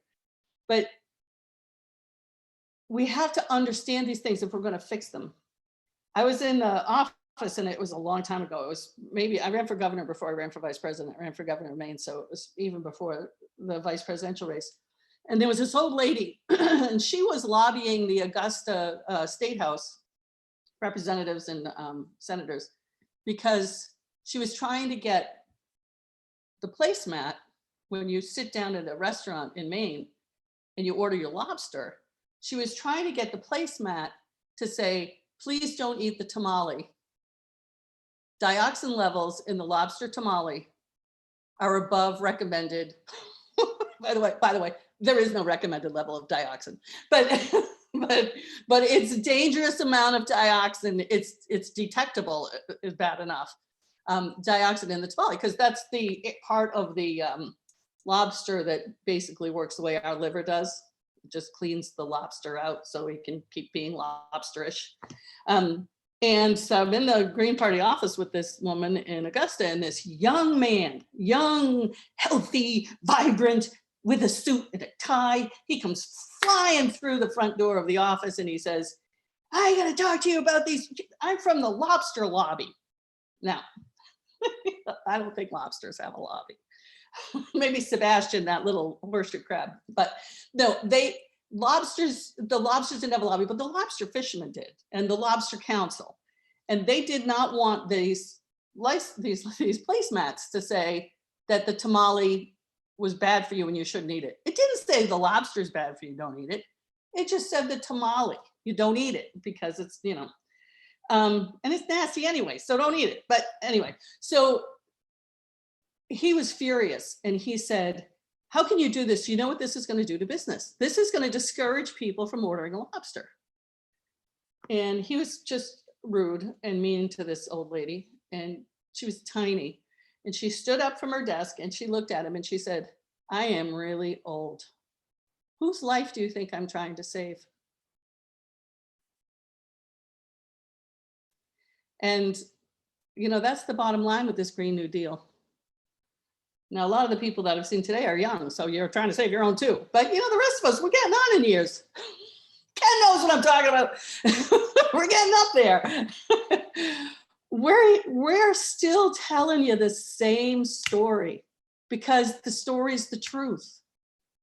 And we need this New Deal. We need this Green New Deal. We need to listen to Greta. We need to pay attention to people who have the courage to speak. We need to, and I mean, I'll mention my Facebook page again. If you want to friend me on Facebook and you disagree with me, you're more than welcome. As long as you don't insult one of my friends with something that isn't their fault, right? You can call them stupid if you want, but don't insult them with something that isn't their fault. Then you can stay on my Facebook page and be as obnoxious as you want to be. The discussion isn't the problem. The fact that people think we can't have the discussion is the problem, because we're here day after day, year after year to tell you the same truth. Now, third parties, which I am still a member of the Green Party, and if someone walks by my house, they'll see an awful lot of Bernie signs because I love Bernie so much. I would vote for him no matter what party he represented. But I've never left the Green Party because, excuse me, because it speaks to the things that matter to me. But we don't have any power. And I just want to make the point that if you don't sit in the halls of Congress, or you don't sit in the White House, you don't have the kind of power that people consider as controlling. Who wants to be controlling anyway? But I want to remind you of some other parties over time that also never sat in the halls of Congress. The Abolition Party, which worked for the abolition of slavery. The Prohibition Party, which Lord knows, let's hope they stay gone. But you know, we had prohibition in the United States and it was because a third party pushed the movement. The Workers' Party, the Socialist Party, Eugene Debs, who, if you don't know who Eugene Debs is, you need to buy a book on Eugene Debs or just read his writing. He was pretty phenomenal. Also the People's History of America, the People's History of the World, both excellent books. Those third parties are really important because a lot of times the people running who can't win, who are unlikely to win, they're the ones who can say anything. When I was running for Vice President of the United States, I still believe that George W. Bush and Dick Cheney were fascists. Well, I could call George W. Bush and Dick Cheney fascists because I wasn't losing any votes over it. But the Democrat who was running, he had to be a little more polite. The nice thing about being a person with nothing to lose and everything to win is that you get to be as honest as humanly possible. I did one of the most fun times of the vice presidential race was the vice presidential debates. You probably saw Dick Cheney and John Edwards debating. They were at Case Western University in Cleveland, Ohio for their debate. And Baldwin Wallace University, which is across town from Case Western, had the second tier, the junior varsity vice presidential race. And it was me and the Constitution Party and the Reform Party, the Libertarian Party. We all the vice presidential candidates were on stage, and there were 5,000 people in the audience. And we had a debate before the big guys. And then during the big guy debate, we all got down and sat in the audience with the people and watched these big jumbo screens of Edwards and Cheney. And then we all got back up on stage afterwards and took questions from the audience. It was so much fun. But every single one of us, me, the Constitution Party, the Libertarian, every single one of us was against the Iraq War. Every one of us. So we were these third-party candidates who were out speaking and talking and running the campaign trail and doing really small gatherings, or until that one, which was quite large. But we were all on the same step, which was the two corporate parties were just fine with the Iraq War. The candidates the failed candidate from 2016, I apologize, even though she won, she voted for the Iraq War. She voted to give the power to every single person on that stage was against the war. There are things that we have in common, even though we're seen as adversaries. And if we can find those common threads, and in the words of the old civil rights movement, reach one, teach one, bring one person in, find one person to explain the Green New Deal to, bring one more person over. And if all of us did one a year, maybe one a week would be a nicer objective, but one a year would be still be something to be proud of. I think that we can really move forward. Now, I don't know how I'm doing on time, and I don't know if people want to ask questions, and I'm more than happy to take them. Make sure I have what I wanted to say here.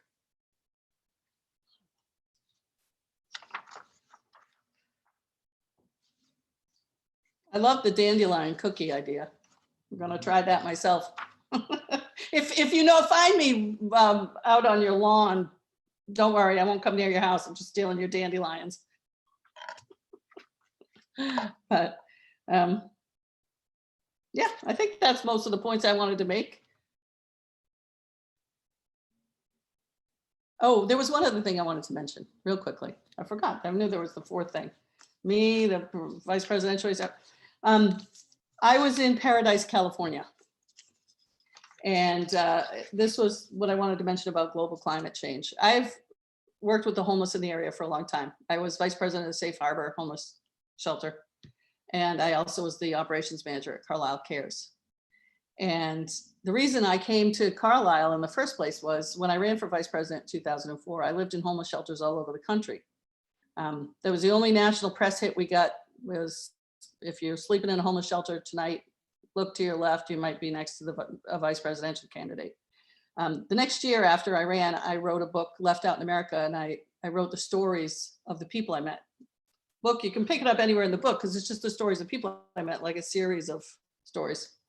And a minister in Carlisle, Colin DeVault, he read my book and he offered me a job.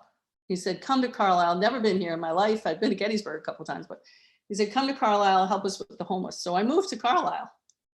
And that book came out 15 years ago. So this year I wanted to write, I learned a lot. I've worked with HUD, the Housing and Urban Development. I've done all of these things now inside the system, working with the homeless, rather than what I did as a vice presidential candidate, which was, what was I thinking, right? Well, how tough can it be to be homeless? The homeless do it. This is, I'll just go out and live in homeless shelters. Anyway, the book's a hoot. It is not, that is the problem, is how easy it looks, because it's the hardest thing in the world. And I was never really homeless. At any time I could have checked the whole thing and gone home and thrown my clothes in the washing machine and been done with it. I could go home and kiss my kids. It was just amazing what people live through, the tragedy of their lives. And it's tough to work in a homeless shelter, and anyone volunteers at one or works at one, you need to give them a hug when we're allowed to hug each other again, because they are meeting people day after day, and those people are having the worst day of their lives. Every single day they meet someone and it's the worst day of their life. So anyway, as this insider now, I decided I wanted to write Left Out in America redo 2020, which is what happened over the last 15 years. What's changed? 10-year plan to end homelessness came and went. That didn't happen. 5-year plan to end veteran homelessness came and went. That didn't happen.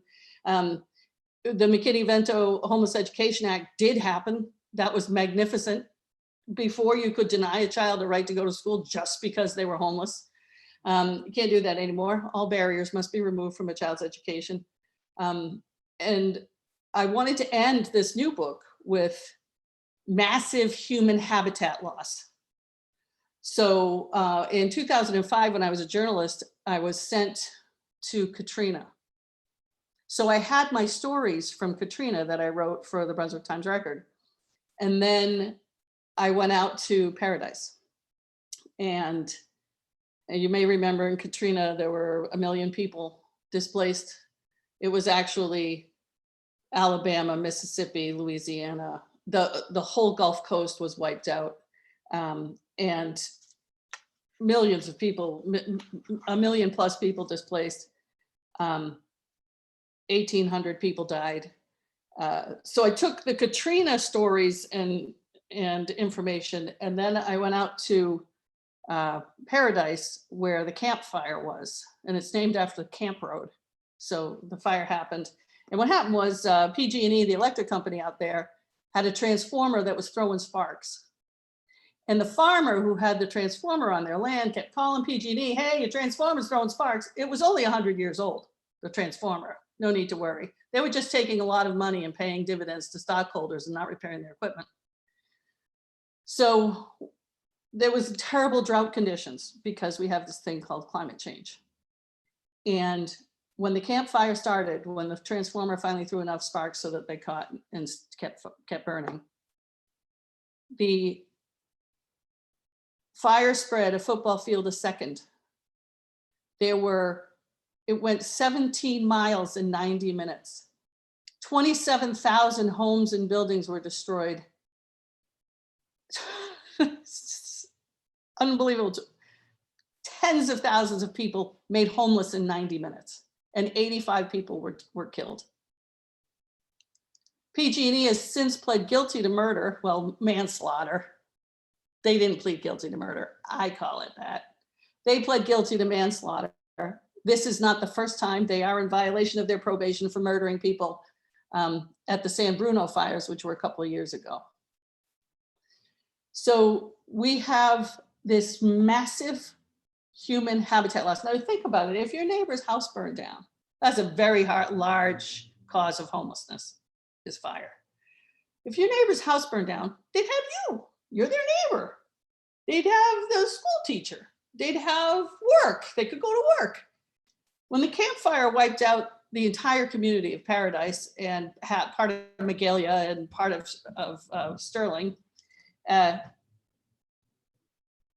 you lost your house and your neighbor lost their house, and your neighbors, and you lost your jobs, and that you lost the place where you buy your tacos, and you lost the place where you got your coffee, and you lost, and maybe you lost your grandmother too. You lost everything. And this massive human habitat loss is something that we're going to have to start getting used to. Well, I've made such incredible friends up there, and one of the most remarkable women I think I've ever met in my life. Her name is Melissa Crick. She's the president of the school board there. She is trying to find a way for those seniors to graduate, because these seniors who were born, some of them the year or the year after 9/11, who've lived in a country at war for their entire lifetimes, who then lost everything they had in a fire, everything, including most of their friends, because so many people, and there are only about 2,800 people in Paradise now. The whole community's gone. Every single child at the school is technically homeless still. So they're trying to find a way for the seniors to graduate, because how much more should people have to take? You know, how many more bites of the crap sandwich are you supposed to have to swallow? So we as a society need to look at things like PG&E, the criminals that they are. One of the guys I interviewed, he had the idea that instead of all of the, there's all these lawsuits now against PG&E. People didn't burn their own homes down. a company that pled guilty to burning their homes down, burned their homes down, and they have to sue to get, why isn't it just automatic? You know who the criminal is, they've admitted it. Why are these people having to go through this? They have no, so they have to sue. And this guy said, you know, I don't know that I want, even though he has nothing, I don't know that I want money. I think maybe they should give us the company. Because if the people from Paradise own PG&E, it wouldn't burn anybody else's house down ever again. And maybe it's the future that we should have.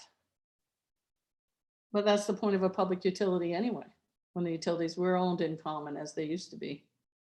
And in the meantime, regardless of who's president in the last 20, 30, since Ronald Reagan, privatizing utilities and privatizing water districts and privatizing everything is just the way to go, where if the people owned it, you wouldn't poison your neighbor. What in the world is happening with Flint?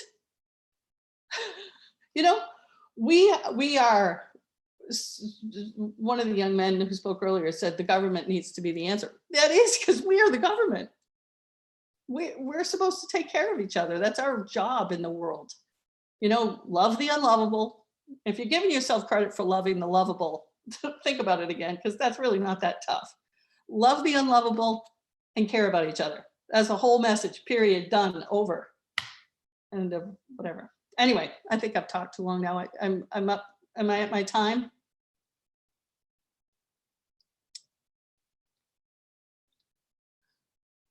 You've still got some more time if you want to keep going. Follow your bliss. Yeah, well, I mean, I think I would love to see a lot of good come out of this current crisis. And I think, again, the beginning of every single one of those, well, I could live without ever having another White House briefing on the COVID thing, but I think at the beginning, there should be a moment of silence, every single one of them, for the people who died that day. And the people who are in their homes, and the people who didn't die of it. The people who just had to die alone in the hospital because the COVID virus is in the hospital and then their families can't come. Some guy wrote to me and said, you know, it's not that bad. I just drove by the hospital. There aren't any cars there. And I said, well, there aren't any visitors and there aren't any elective procedures. And everybody who's in the hospital right now dying wasn't allowed probably to bring their car because they came by ambulance or somebody dropped them off. So there aren't any cars in the parking lot. This is that disconnect of science that people are using to make themselves feel better right now. I don't see any cars in the parking lot. I can go protest. I'm going to be fine. Well, that's not logical. And you can't beat a virus with a lack of logic. But I do think you also can't learn as a society without compassion. And so I think every single day when they talk about what's going to happen today, they need to have a moment of silence for the people who've lost their lives in this terrible pandemic. It's not unnatural. We've had pandemics forever. I mean, you know, we've used them to our advantage, if you believe the stories about Columbus and the infected blankets, right? Who doesn't like a good virus when it's wiping out the people who are on your raspberry grove? But we have to, as a society now, we have to grieve the loss that we couldn't stop. And the greatest sadness is that we could have stopped so much of it. Germany has got about 5,000 dead people. We're at 50-something thousand. We only have 3 times as many people as Germany. How come that math's not working? Why didn't my daughter have protective equipment at her? And you know, she works for a nonprofit hospital and they're wonderful. And I have friends who send her hospital money because they've taken such good care of my daughter. But what about a for-profit hospital? Do we know anything about that? You know,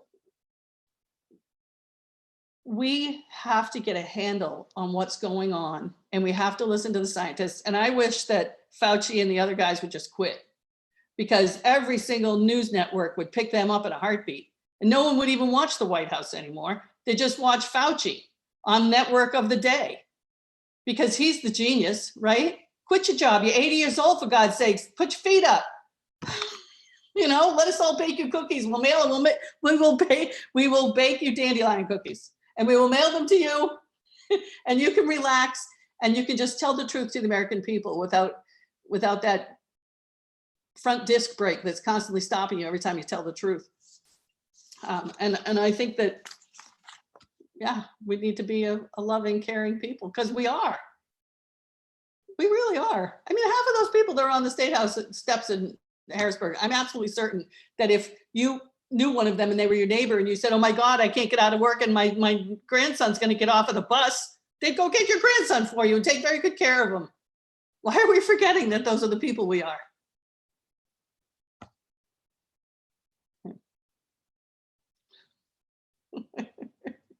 Anyway, thank you very much for inviting me to participate. This has been wonderful. My publisher has got my book and the stories will be out. And the fun thing about my books is every now and then when Amazon lets me out of Amazon jail, I just put them up on the internet for free. So as often as I can, I'll do that, because none of the money from the books about homelessness comes to me anyway, because only a jackass would make money on homelessness. Absolute jackass. So all the money goes to charity anyway.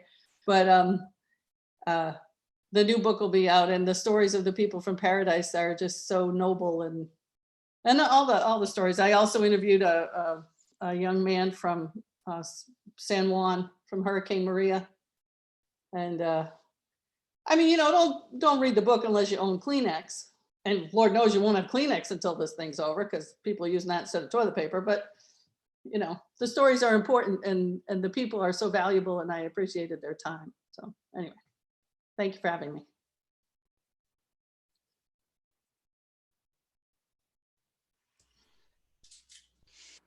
Thank you for joining us, Pat. Thanks for taking the time out of the day today on this beautiful Earth Day, 50th anniversary, to join us. So we really appreciate it. Thank you. It was wonderful. Yeah, thanks so much.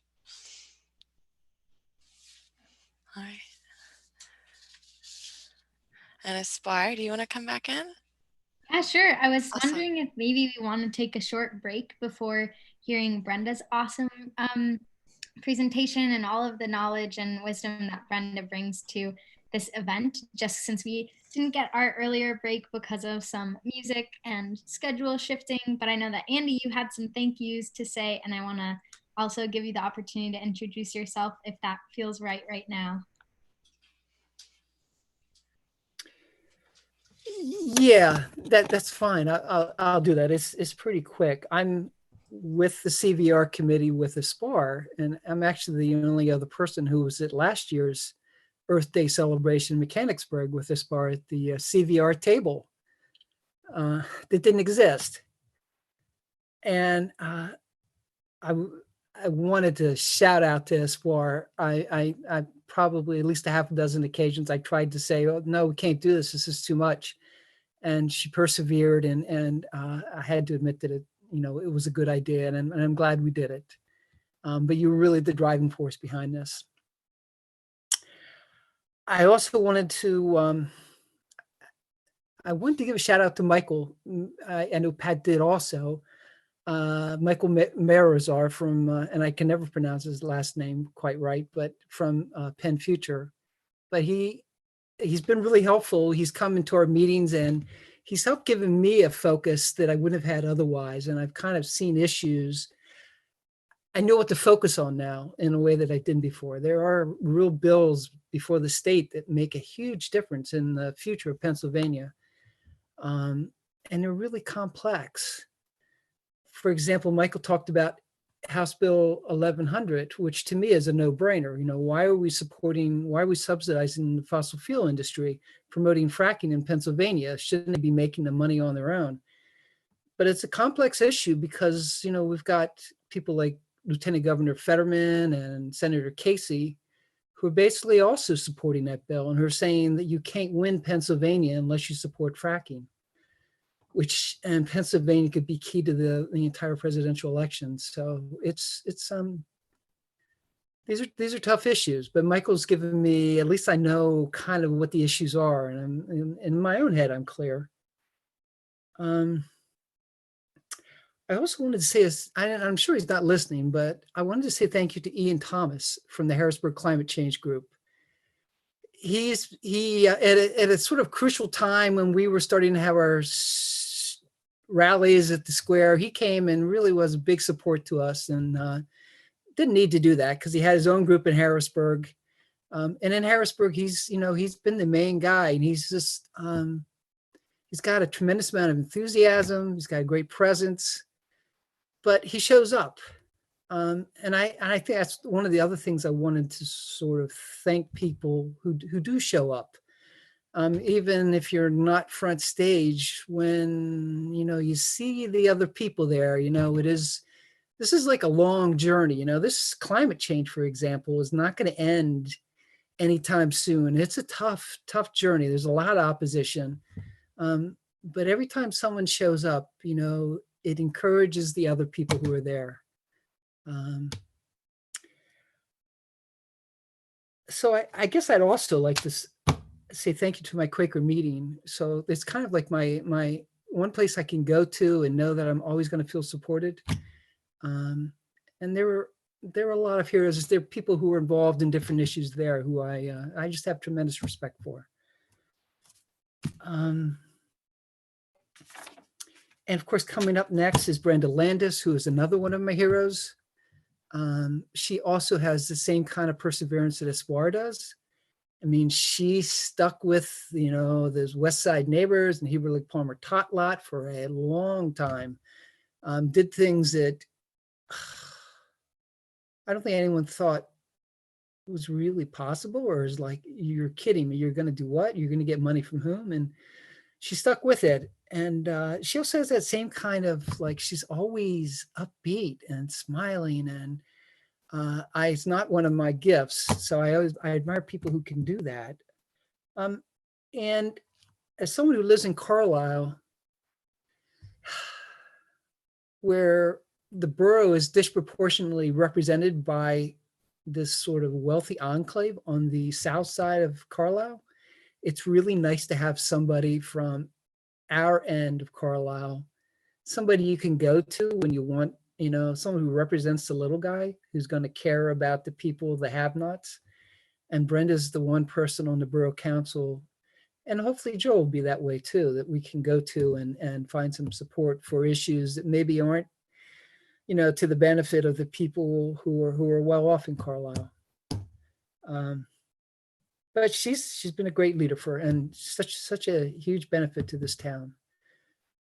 And that's probably all I have. I mean, I guess the other thing is, a prayer for all the people who are suffering from COVID-19. I mean, the people who are sick, but also the people who are, the economic insecurity that people are facing is just, I don't know how people, carry on from day to day. Some more heroes, the people at Carlisle Community Cares, used to be called Carlisle Cares, who take care of the homeless in town. And I don't know if they've changed what they were doing, but for a while they were basically the people who managed the shelter were basically moving in with, the homeless community in Carlisle, and they were sort of living there quarantined together for the duration, which is like, could be a long time. And I'm sure nobody from 211 is listening, but they handle a lot of the calls for people who are like looking for resources and don't know where to turn to.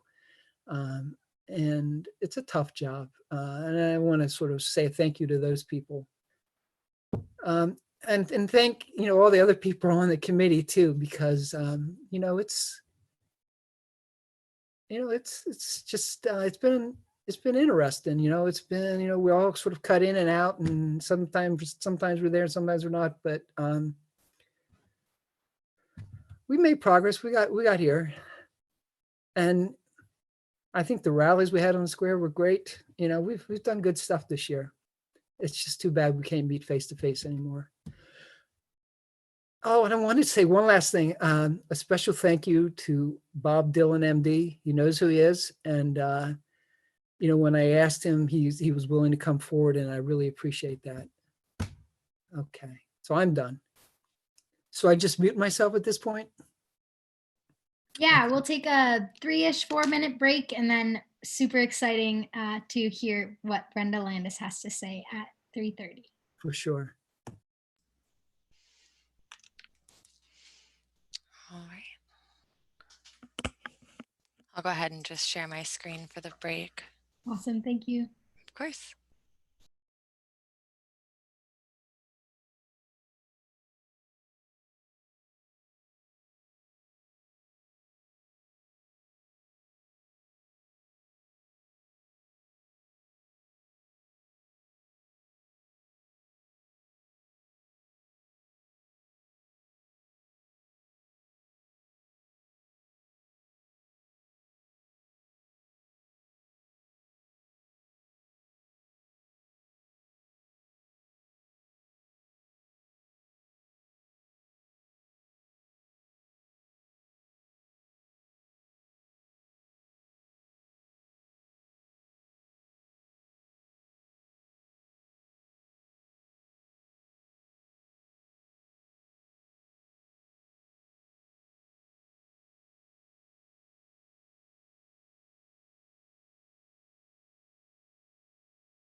It is 3:30, and I cannot be more excited to pass it over to Brenda Landis.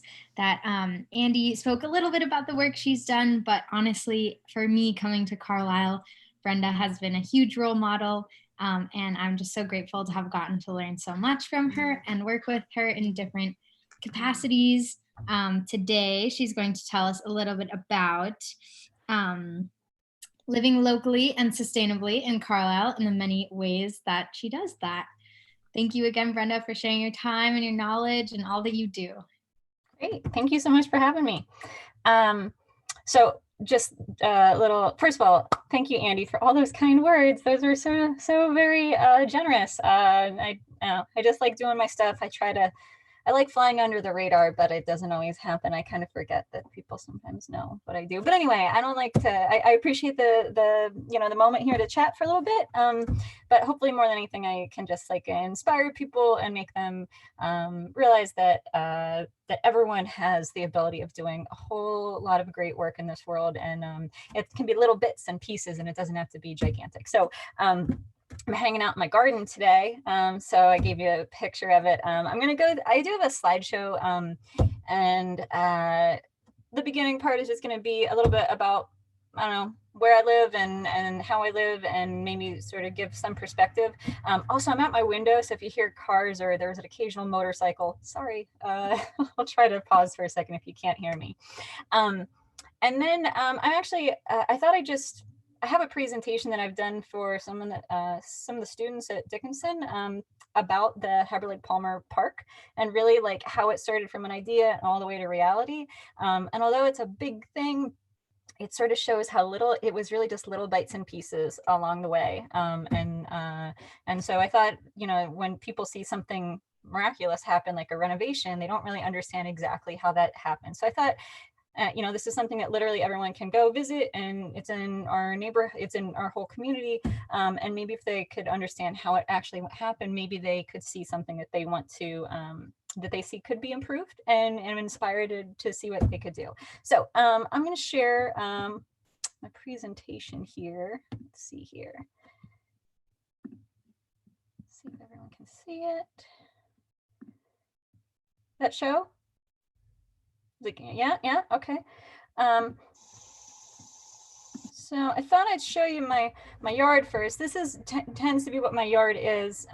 It's chickens and crazy squirrels, and I don't know what goes on in my backyard all the time when I'm not watching, but this is sometimes what happens when I am in my yard. So basically my yard is a long, narrow yard. I do live on a house that, you know, is adjoined on one side, but I have tried to make everything, I've tried to get the least amount of mowing space as possible, maximize my growing space. I've put fruit trees along the edges here, and I have my garden, which I'll show you then, but and I have 4 chickens, because we legalized chickens in Carlisle.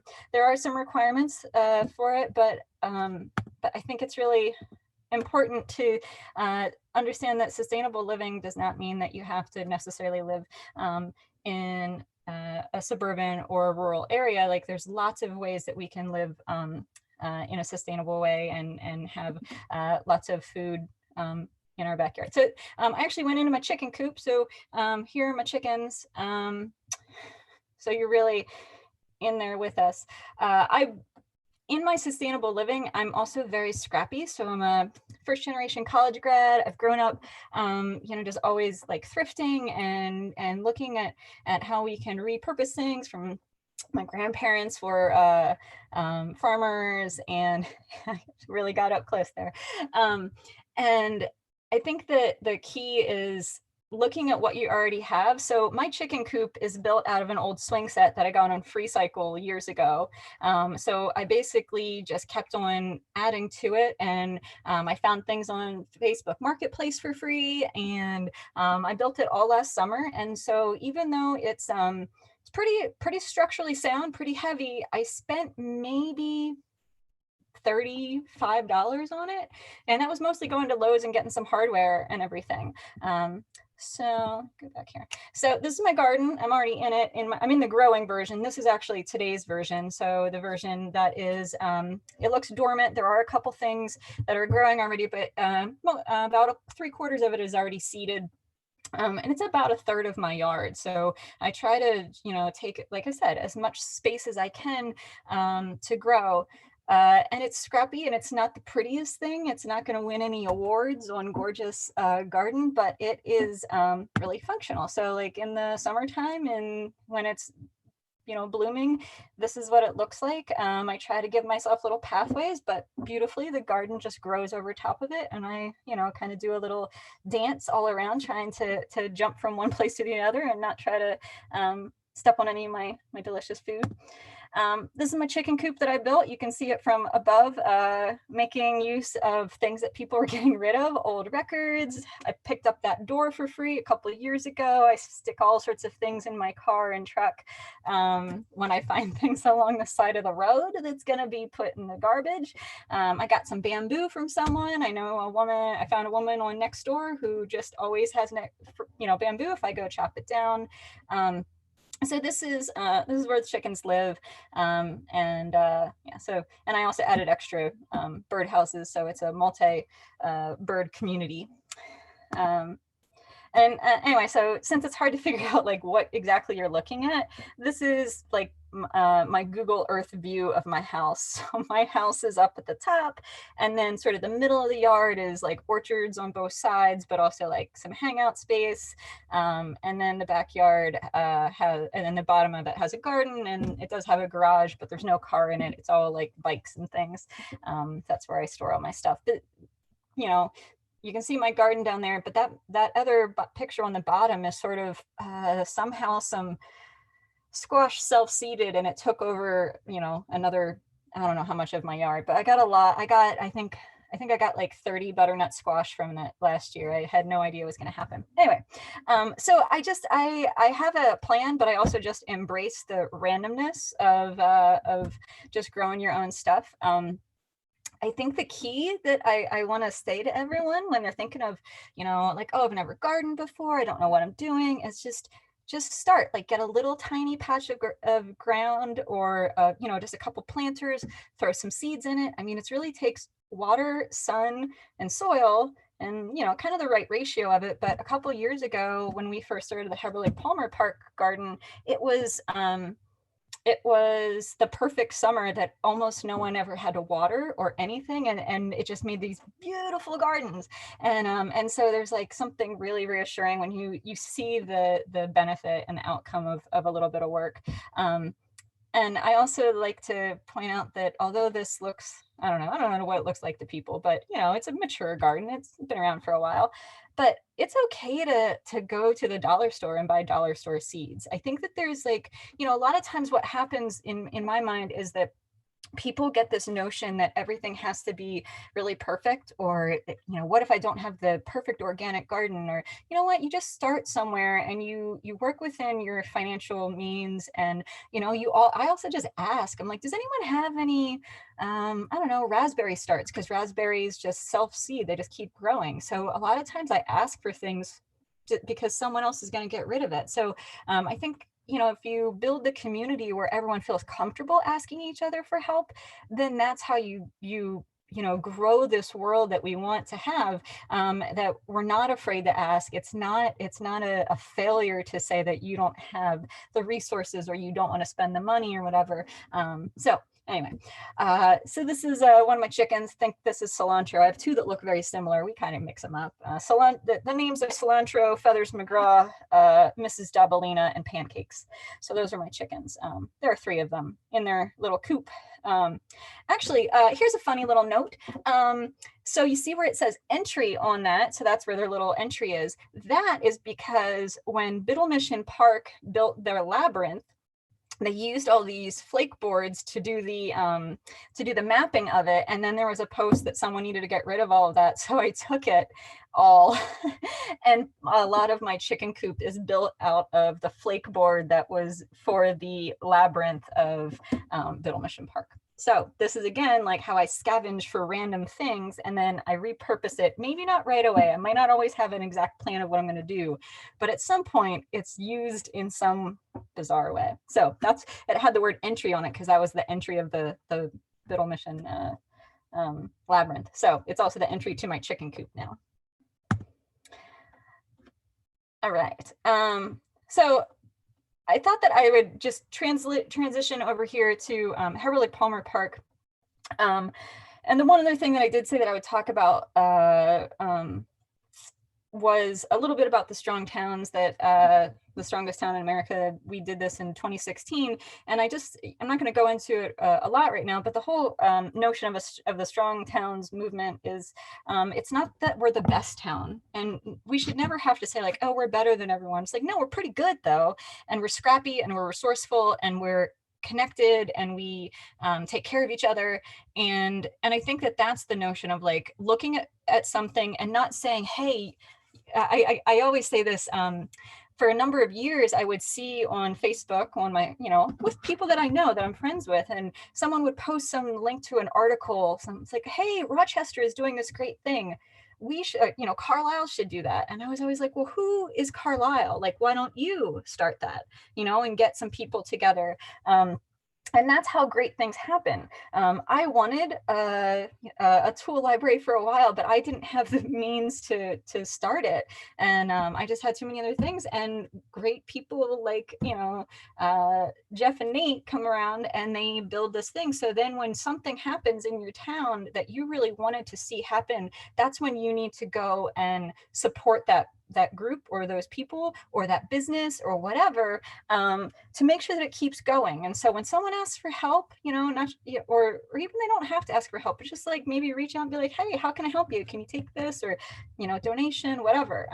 So anyway, in my world, I saw a park that's a half a block from my house. It wasn't a bad park. It was nice, but it hadn't been renovated in a while. So I just started asking questions. So this is gonna be my rapid, go through. So I have a lot of slides, but I'm not gonna dwell on a lot. So here we are, we have the factories that have been torn down that are being renovated. And right in the middle of it is this little tiny park. It's in between Tire and Wheel and it's in the IAC site. And this came from a project that a student did a couple years ago. So it's in the Northwest quadrant, and so just a little snapshot of that is where we have the highest number of housing units, more than half rentals. It's a very mixed income community with a lot of, folks living on subsidized incomes. And there's also a lot of great community organizations in this area that make it a wonderful place that's supportive and everyone kind of comes together. So this was Tire and Wheel as it was being demolished. So this is literally across the street from my house. So I watched the whole process over the years. And this is what I always like to point out. Like, this is one thing that sometimes we have a great idea, or we think we do. We read something and we're like, hey, Carlisle should do that. But then when you start asking other people in the community, they might not think so. And so I had read about somewhere in Seattle that they were doing a food forest, and I brought it up, and I actually got shot down by some of the people in the community. They were like, that's a silly notion to do. We need, other things way before we need that. I'm like, okay, great. So I think one thing I want to stress is that it's okay when someone says your idea is not the best thing you've ever, in the world. Like, we have better ideas. And so we had a community meeting and we said, well, what would you want if we renovated this park? What do you want to see there? And so so this was a post that I had originally posted way back in 2013, about, let's think and brainstorm. And so this is what the park looked like before, just green, nice. And then we, ended up having this meeting, but it was about to have torrential rain. And so this was, Andy brought up his Quaker meeting church and how supportive they've been. Well, they've been such a supportive, wonderful part of our community too, because it started with just, we needed a place to meet so we wouldn't get, rained out. And Fred and Marilyn from the Quaker meeting said, yeah, absolutely, let's have you at the church. And ever since then, it's been this wonderful partnership that we have a home, and it's not just a home, they're, everyone at the Quaker meeting has been so helpful and come out for our cleanups and everything. So so these are synergies that you didn't really see initially until maybe you're in a bind, right? So who comes out and helps you out? This was the second meeting we had, and we were looking at some designs. We did have a little bit of money just from the borough for to just give a conceptual design. I think it was maybe $1,000, but we had to have something to really think about what we want. So this was it. It's like, hey, we could put a path around, make better use of this grassy space. And the one thing I'll say is when we had that first meeting, again, like I said, everyone brought their perspective. And so we were like, why don't we put a path in? And people were like, well, you know what we need? We need a security camera and we need lights.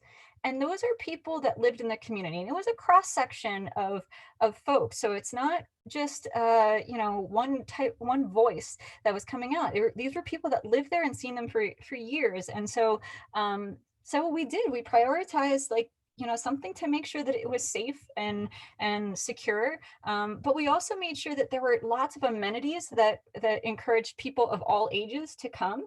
And part of the security measure, which you don't really, like, I think a lot of times people think of security and safety always in this policing sense, but just having, there's the Jane Jacobs sense, which is eyes on the street, and you have people that, the more people that you have coming to a place to do good and to just make good use of a space, drives out folks that are maybe not going to be doing things on the up and up. So it's not always about thinking about how we can just have this over policing to get things stabilized. It's about creating a space that people feel comfortable in, and then it sort of just has this perpetual motion in the positive direction, which is awesome. See what my time is here. All right, I'm going to keep going really quick. All right, so we had security issues, and then we put out money and we asked for money, and it is part of the process. But things take time. I made a video and encouraged folks, we're not going to watch that. But like back in 2014, we had a cleanup, and we were like, let's just start with just cleaning up. And we had we had 94 people show up to do this cleanup. And so even though we don't have money yet, and it's going to take years to actually get the thing renovated, the way that you get a community to believe in you, not me personally, but believe in a project or something, is to just keep doing a little good, a little bit here. Suddenly the graffiti's painted over. Suddenly that tree that always slaps me in the face when I walk under it is like trimmed or whatever. And so here's all of these wonderful people that came out. Kids are always helpful too. Like don't say that, you know, it's only one group. We did throw a small little free food garden in, but that wasn't the only thing. I will take any single volunteer ever. So you tell me you have an hour, great, I'll give you a project. Like no matter what, like we'll figure out something. So we got a matching grant from DCNR, 78,500. Again, we take United Way, and so this was like an old garage that had a bunch of graffiti on it, had them paint it, right? So we've partnered with Project Share. We've taken free plants from the Master Gardener sale afterwards, because I asked, I was like, hey, do you have free plants? Yes, great. So ask for things. So we hired a designer. We had our plan refined. We did get the camera installed. We have first year students from Dickinson. I'll take, like I said, everyone. We had a group that was learning how to do carpentry, so they built 3 of the raised beds that are for people that maybe that have mobility issues, can't bend over. And so again, like by having people in the community build things, create things, they can come back and say, hey, I was part of that. I did that too. And it has this buy-in that over time, like lots of people know the place. So these were the dudes that build these 3 planters, and now they're still growing in the garden. So yeah, so I'm gonna go through. So we have lots, right? I take lots of before and after pictures too. So prove it, like show the people who did it, who was there, kids, faces, dirt, everything. And then finally, after like that first thing was from May 2013, finally in the summer of 2016, we had the money and we had the big machinery, and then the big stuff happened. But it took 3 years to get people to believe that it was going to happen. And if that's all you can do, if you don't have the big money push, that's okay. You still made an improvement in your community. And so, oh, these aren't really good versions. But yeah, so we have all these different, we put in fruit trees. So we did put in some free food. We put in a community garden. We used the one Freemason Society to build a brick grill. So always looking at what we have in our community. Oh, we had the school. I don't know why this picture looks so bad, but we had the carpentry students from the high school build picnic tables and the community gardens. And so yeah, so afterwards we have this wonderful community garden. We have 25 spots. I think we still have like 4 left. So anyone wants a garden, we still have a couple spaces left, and it's incredible. Every year we have our cleanup and we open the garden. Unfortunately, we can't do like a big push this year, but we still have the soil out there. Everyone's getting their gardens ready, and it truly is exactly what you want. You want the Jane Jacobs eyes on the street, eyes on the park. I know I'm almost out of time, but I'm gonna just say that the other thing that that's really important is that it's not just that it prevents maybe people that that have been not as helpful in the the park or whatever, but it's not that people are not littering anymore. It's that there's more people there that are picking it up, and they're not asking for like, you know, like a pat on the back. They're just like, oh, I want my place to be clean. And so it's not that it's any better than any other place, or that some people don't, you know, unfortunately not take it, you know, respect it. It's just that there's more people that care, and now it's sustaining itself because of that. So yeah, I think that was my last slide actually. So these are my, you know, these are our friends, these are our neighbors. You maybe don't know them yet, but why not get to know them, you know, like come out and find a new spot. And I think, you know, what I'll just leave you with is that every single person can, I'll do my stop share here. So every single person can make their community better in small ways and big ways, and just asking questions, and or maybe just going out and just doing a little bit. I'm also a guerrilla gardener. Like if I see some weeds that need pulled, I just pull them, maybe throw some flower seeds in there. I don't know, you know, like if something doesn't look great, it's not like I'm gonna like take someone's tree out or anything, but you know, and I see things all the time, and instead of just complaining, I don't know, just do it. I also like to see like the things grow. So I've got a project. I don't know, like hopefully maybe somewhere we'll get a lot of sunflowers this year. We'll see if it works out, and then I'll tell you where it is. Anyway, so my point is that I live it at my house. I also expand out into the community, and it's not because I'm on borough council, because I did all that stuff before I was even possibly ever thinking of running. And the only reason I ran was because people kept on telling me like, why don't you run? And I wouldn't have done it if I hadn't done all that work, and if people hadn't seen you know, a benefit that I had put out in the community. But you don't have to be an elected official. You don't have to be anyone fancy whatsoever. Just ask and do it, or don't ask, but you can do it. You can do some things. You have to ask for some permission, like a full park renovation, but small things. And also just partner with people. You know, it's fun to like get together. If you see someone, you know, once we finally do cleanups again, you know, come on out, meet some new people, put some gloves on, you know, improve your space. Anyway, I'll let it go from there, but happy to always chat if anyone wants to send me an email or ask any different questions or send more videos of my chickens. Happy to do that. Thanks. Brenda, yeah. Do you have pawpaws in your yard? It looked like you had some pawpaws. I do. I have two little baby pawpaws. They haven't given me anything yet. I have pawpaws, pears, apples, plums, peaches, blueberries, raspberries, strawberries, blackberries. Oh my gosh, I don't know. Like I keep planting things, see what grows. Do you know anything about trimming them? You know, to keep them from getting too tall? Yeah, actually I did. I don't speak French, but espalier, like when you put it up against a fence and then keep on trimming it so it, you know, kind of contours against, and I put it on the one side that gets the most sun. So I'm trying to grow that. I haven't gotten a lot of fruit off of it yet. It's only a couple years old.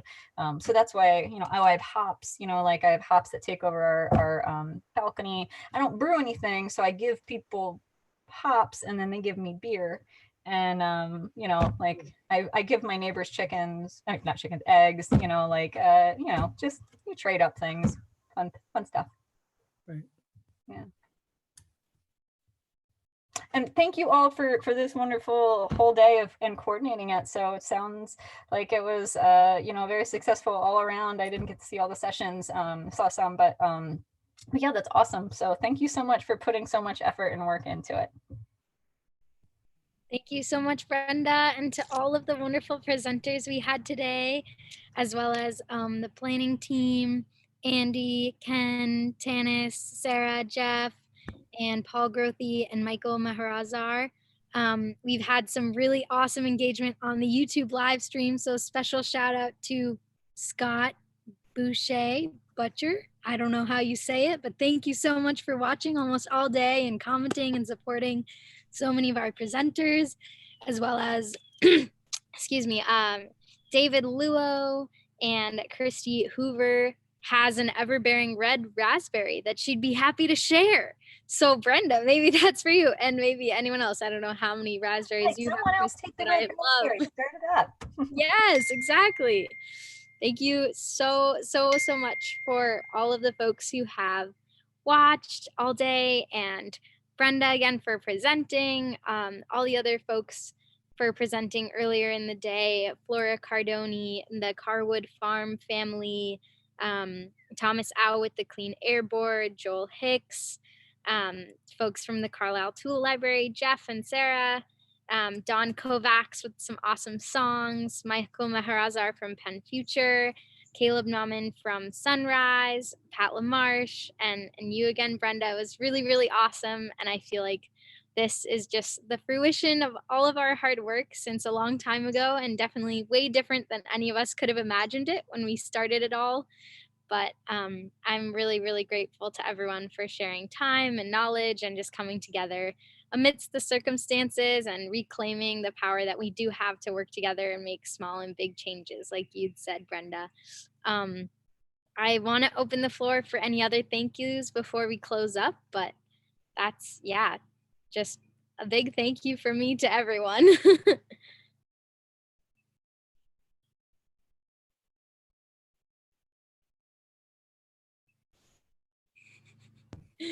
Have a nice summer as far. Thank I mean, you. I know you're just about off school and kind of that's usually when CVR ends. So I hope you have hope to see you in the fall. Yeah, I'll be back. Go team. Let's do a virtual fist bump. Can we do it? I don't want to punch you, but if we do it together, then it's not aggressive. Thank you so much for everyone and all your work. Thank you, everyone. Thank you all so much. Thank you, Brenda. Thanks to all of our speakers. Thank you, Esquire, for being our fearless leader. Thanks, everybody. I couldn't have done it with all of you. Thank you, Jeff and Sarah, for being the streamers and so helpful throughout all the process to everyone. I think with that, unless we have anything else to share, we can call it a day. Go out and enjoy the sun. Yes, exactly. Thank you all. We did it. Woohoo!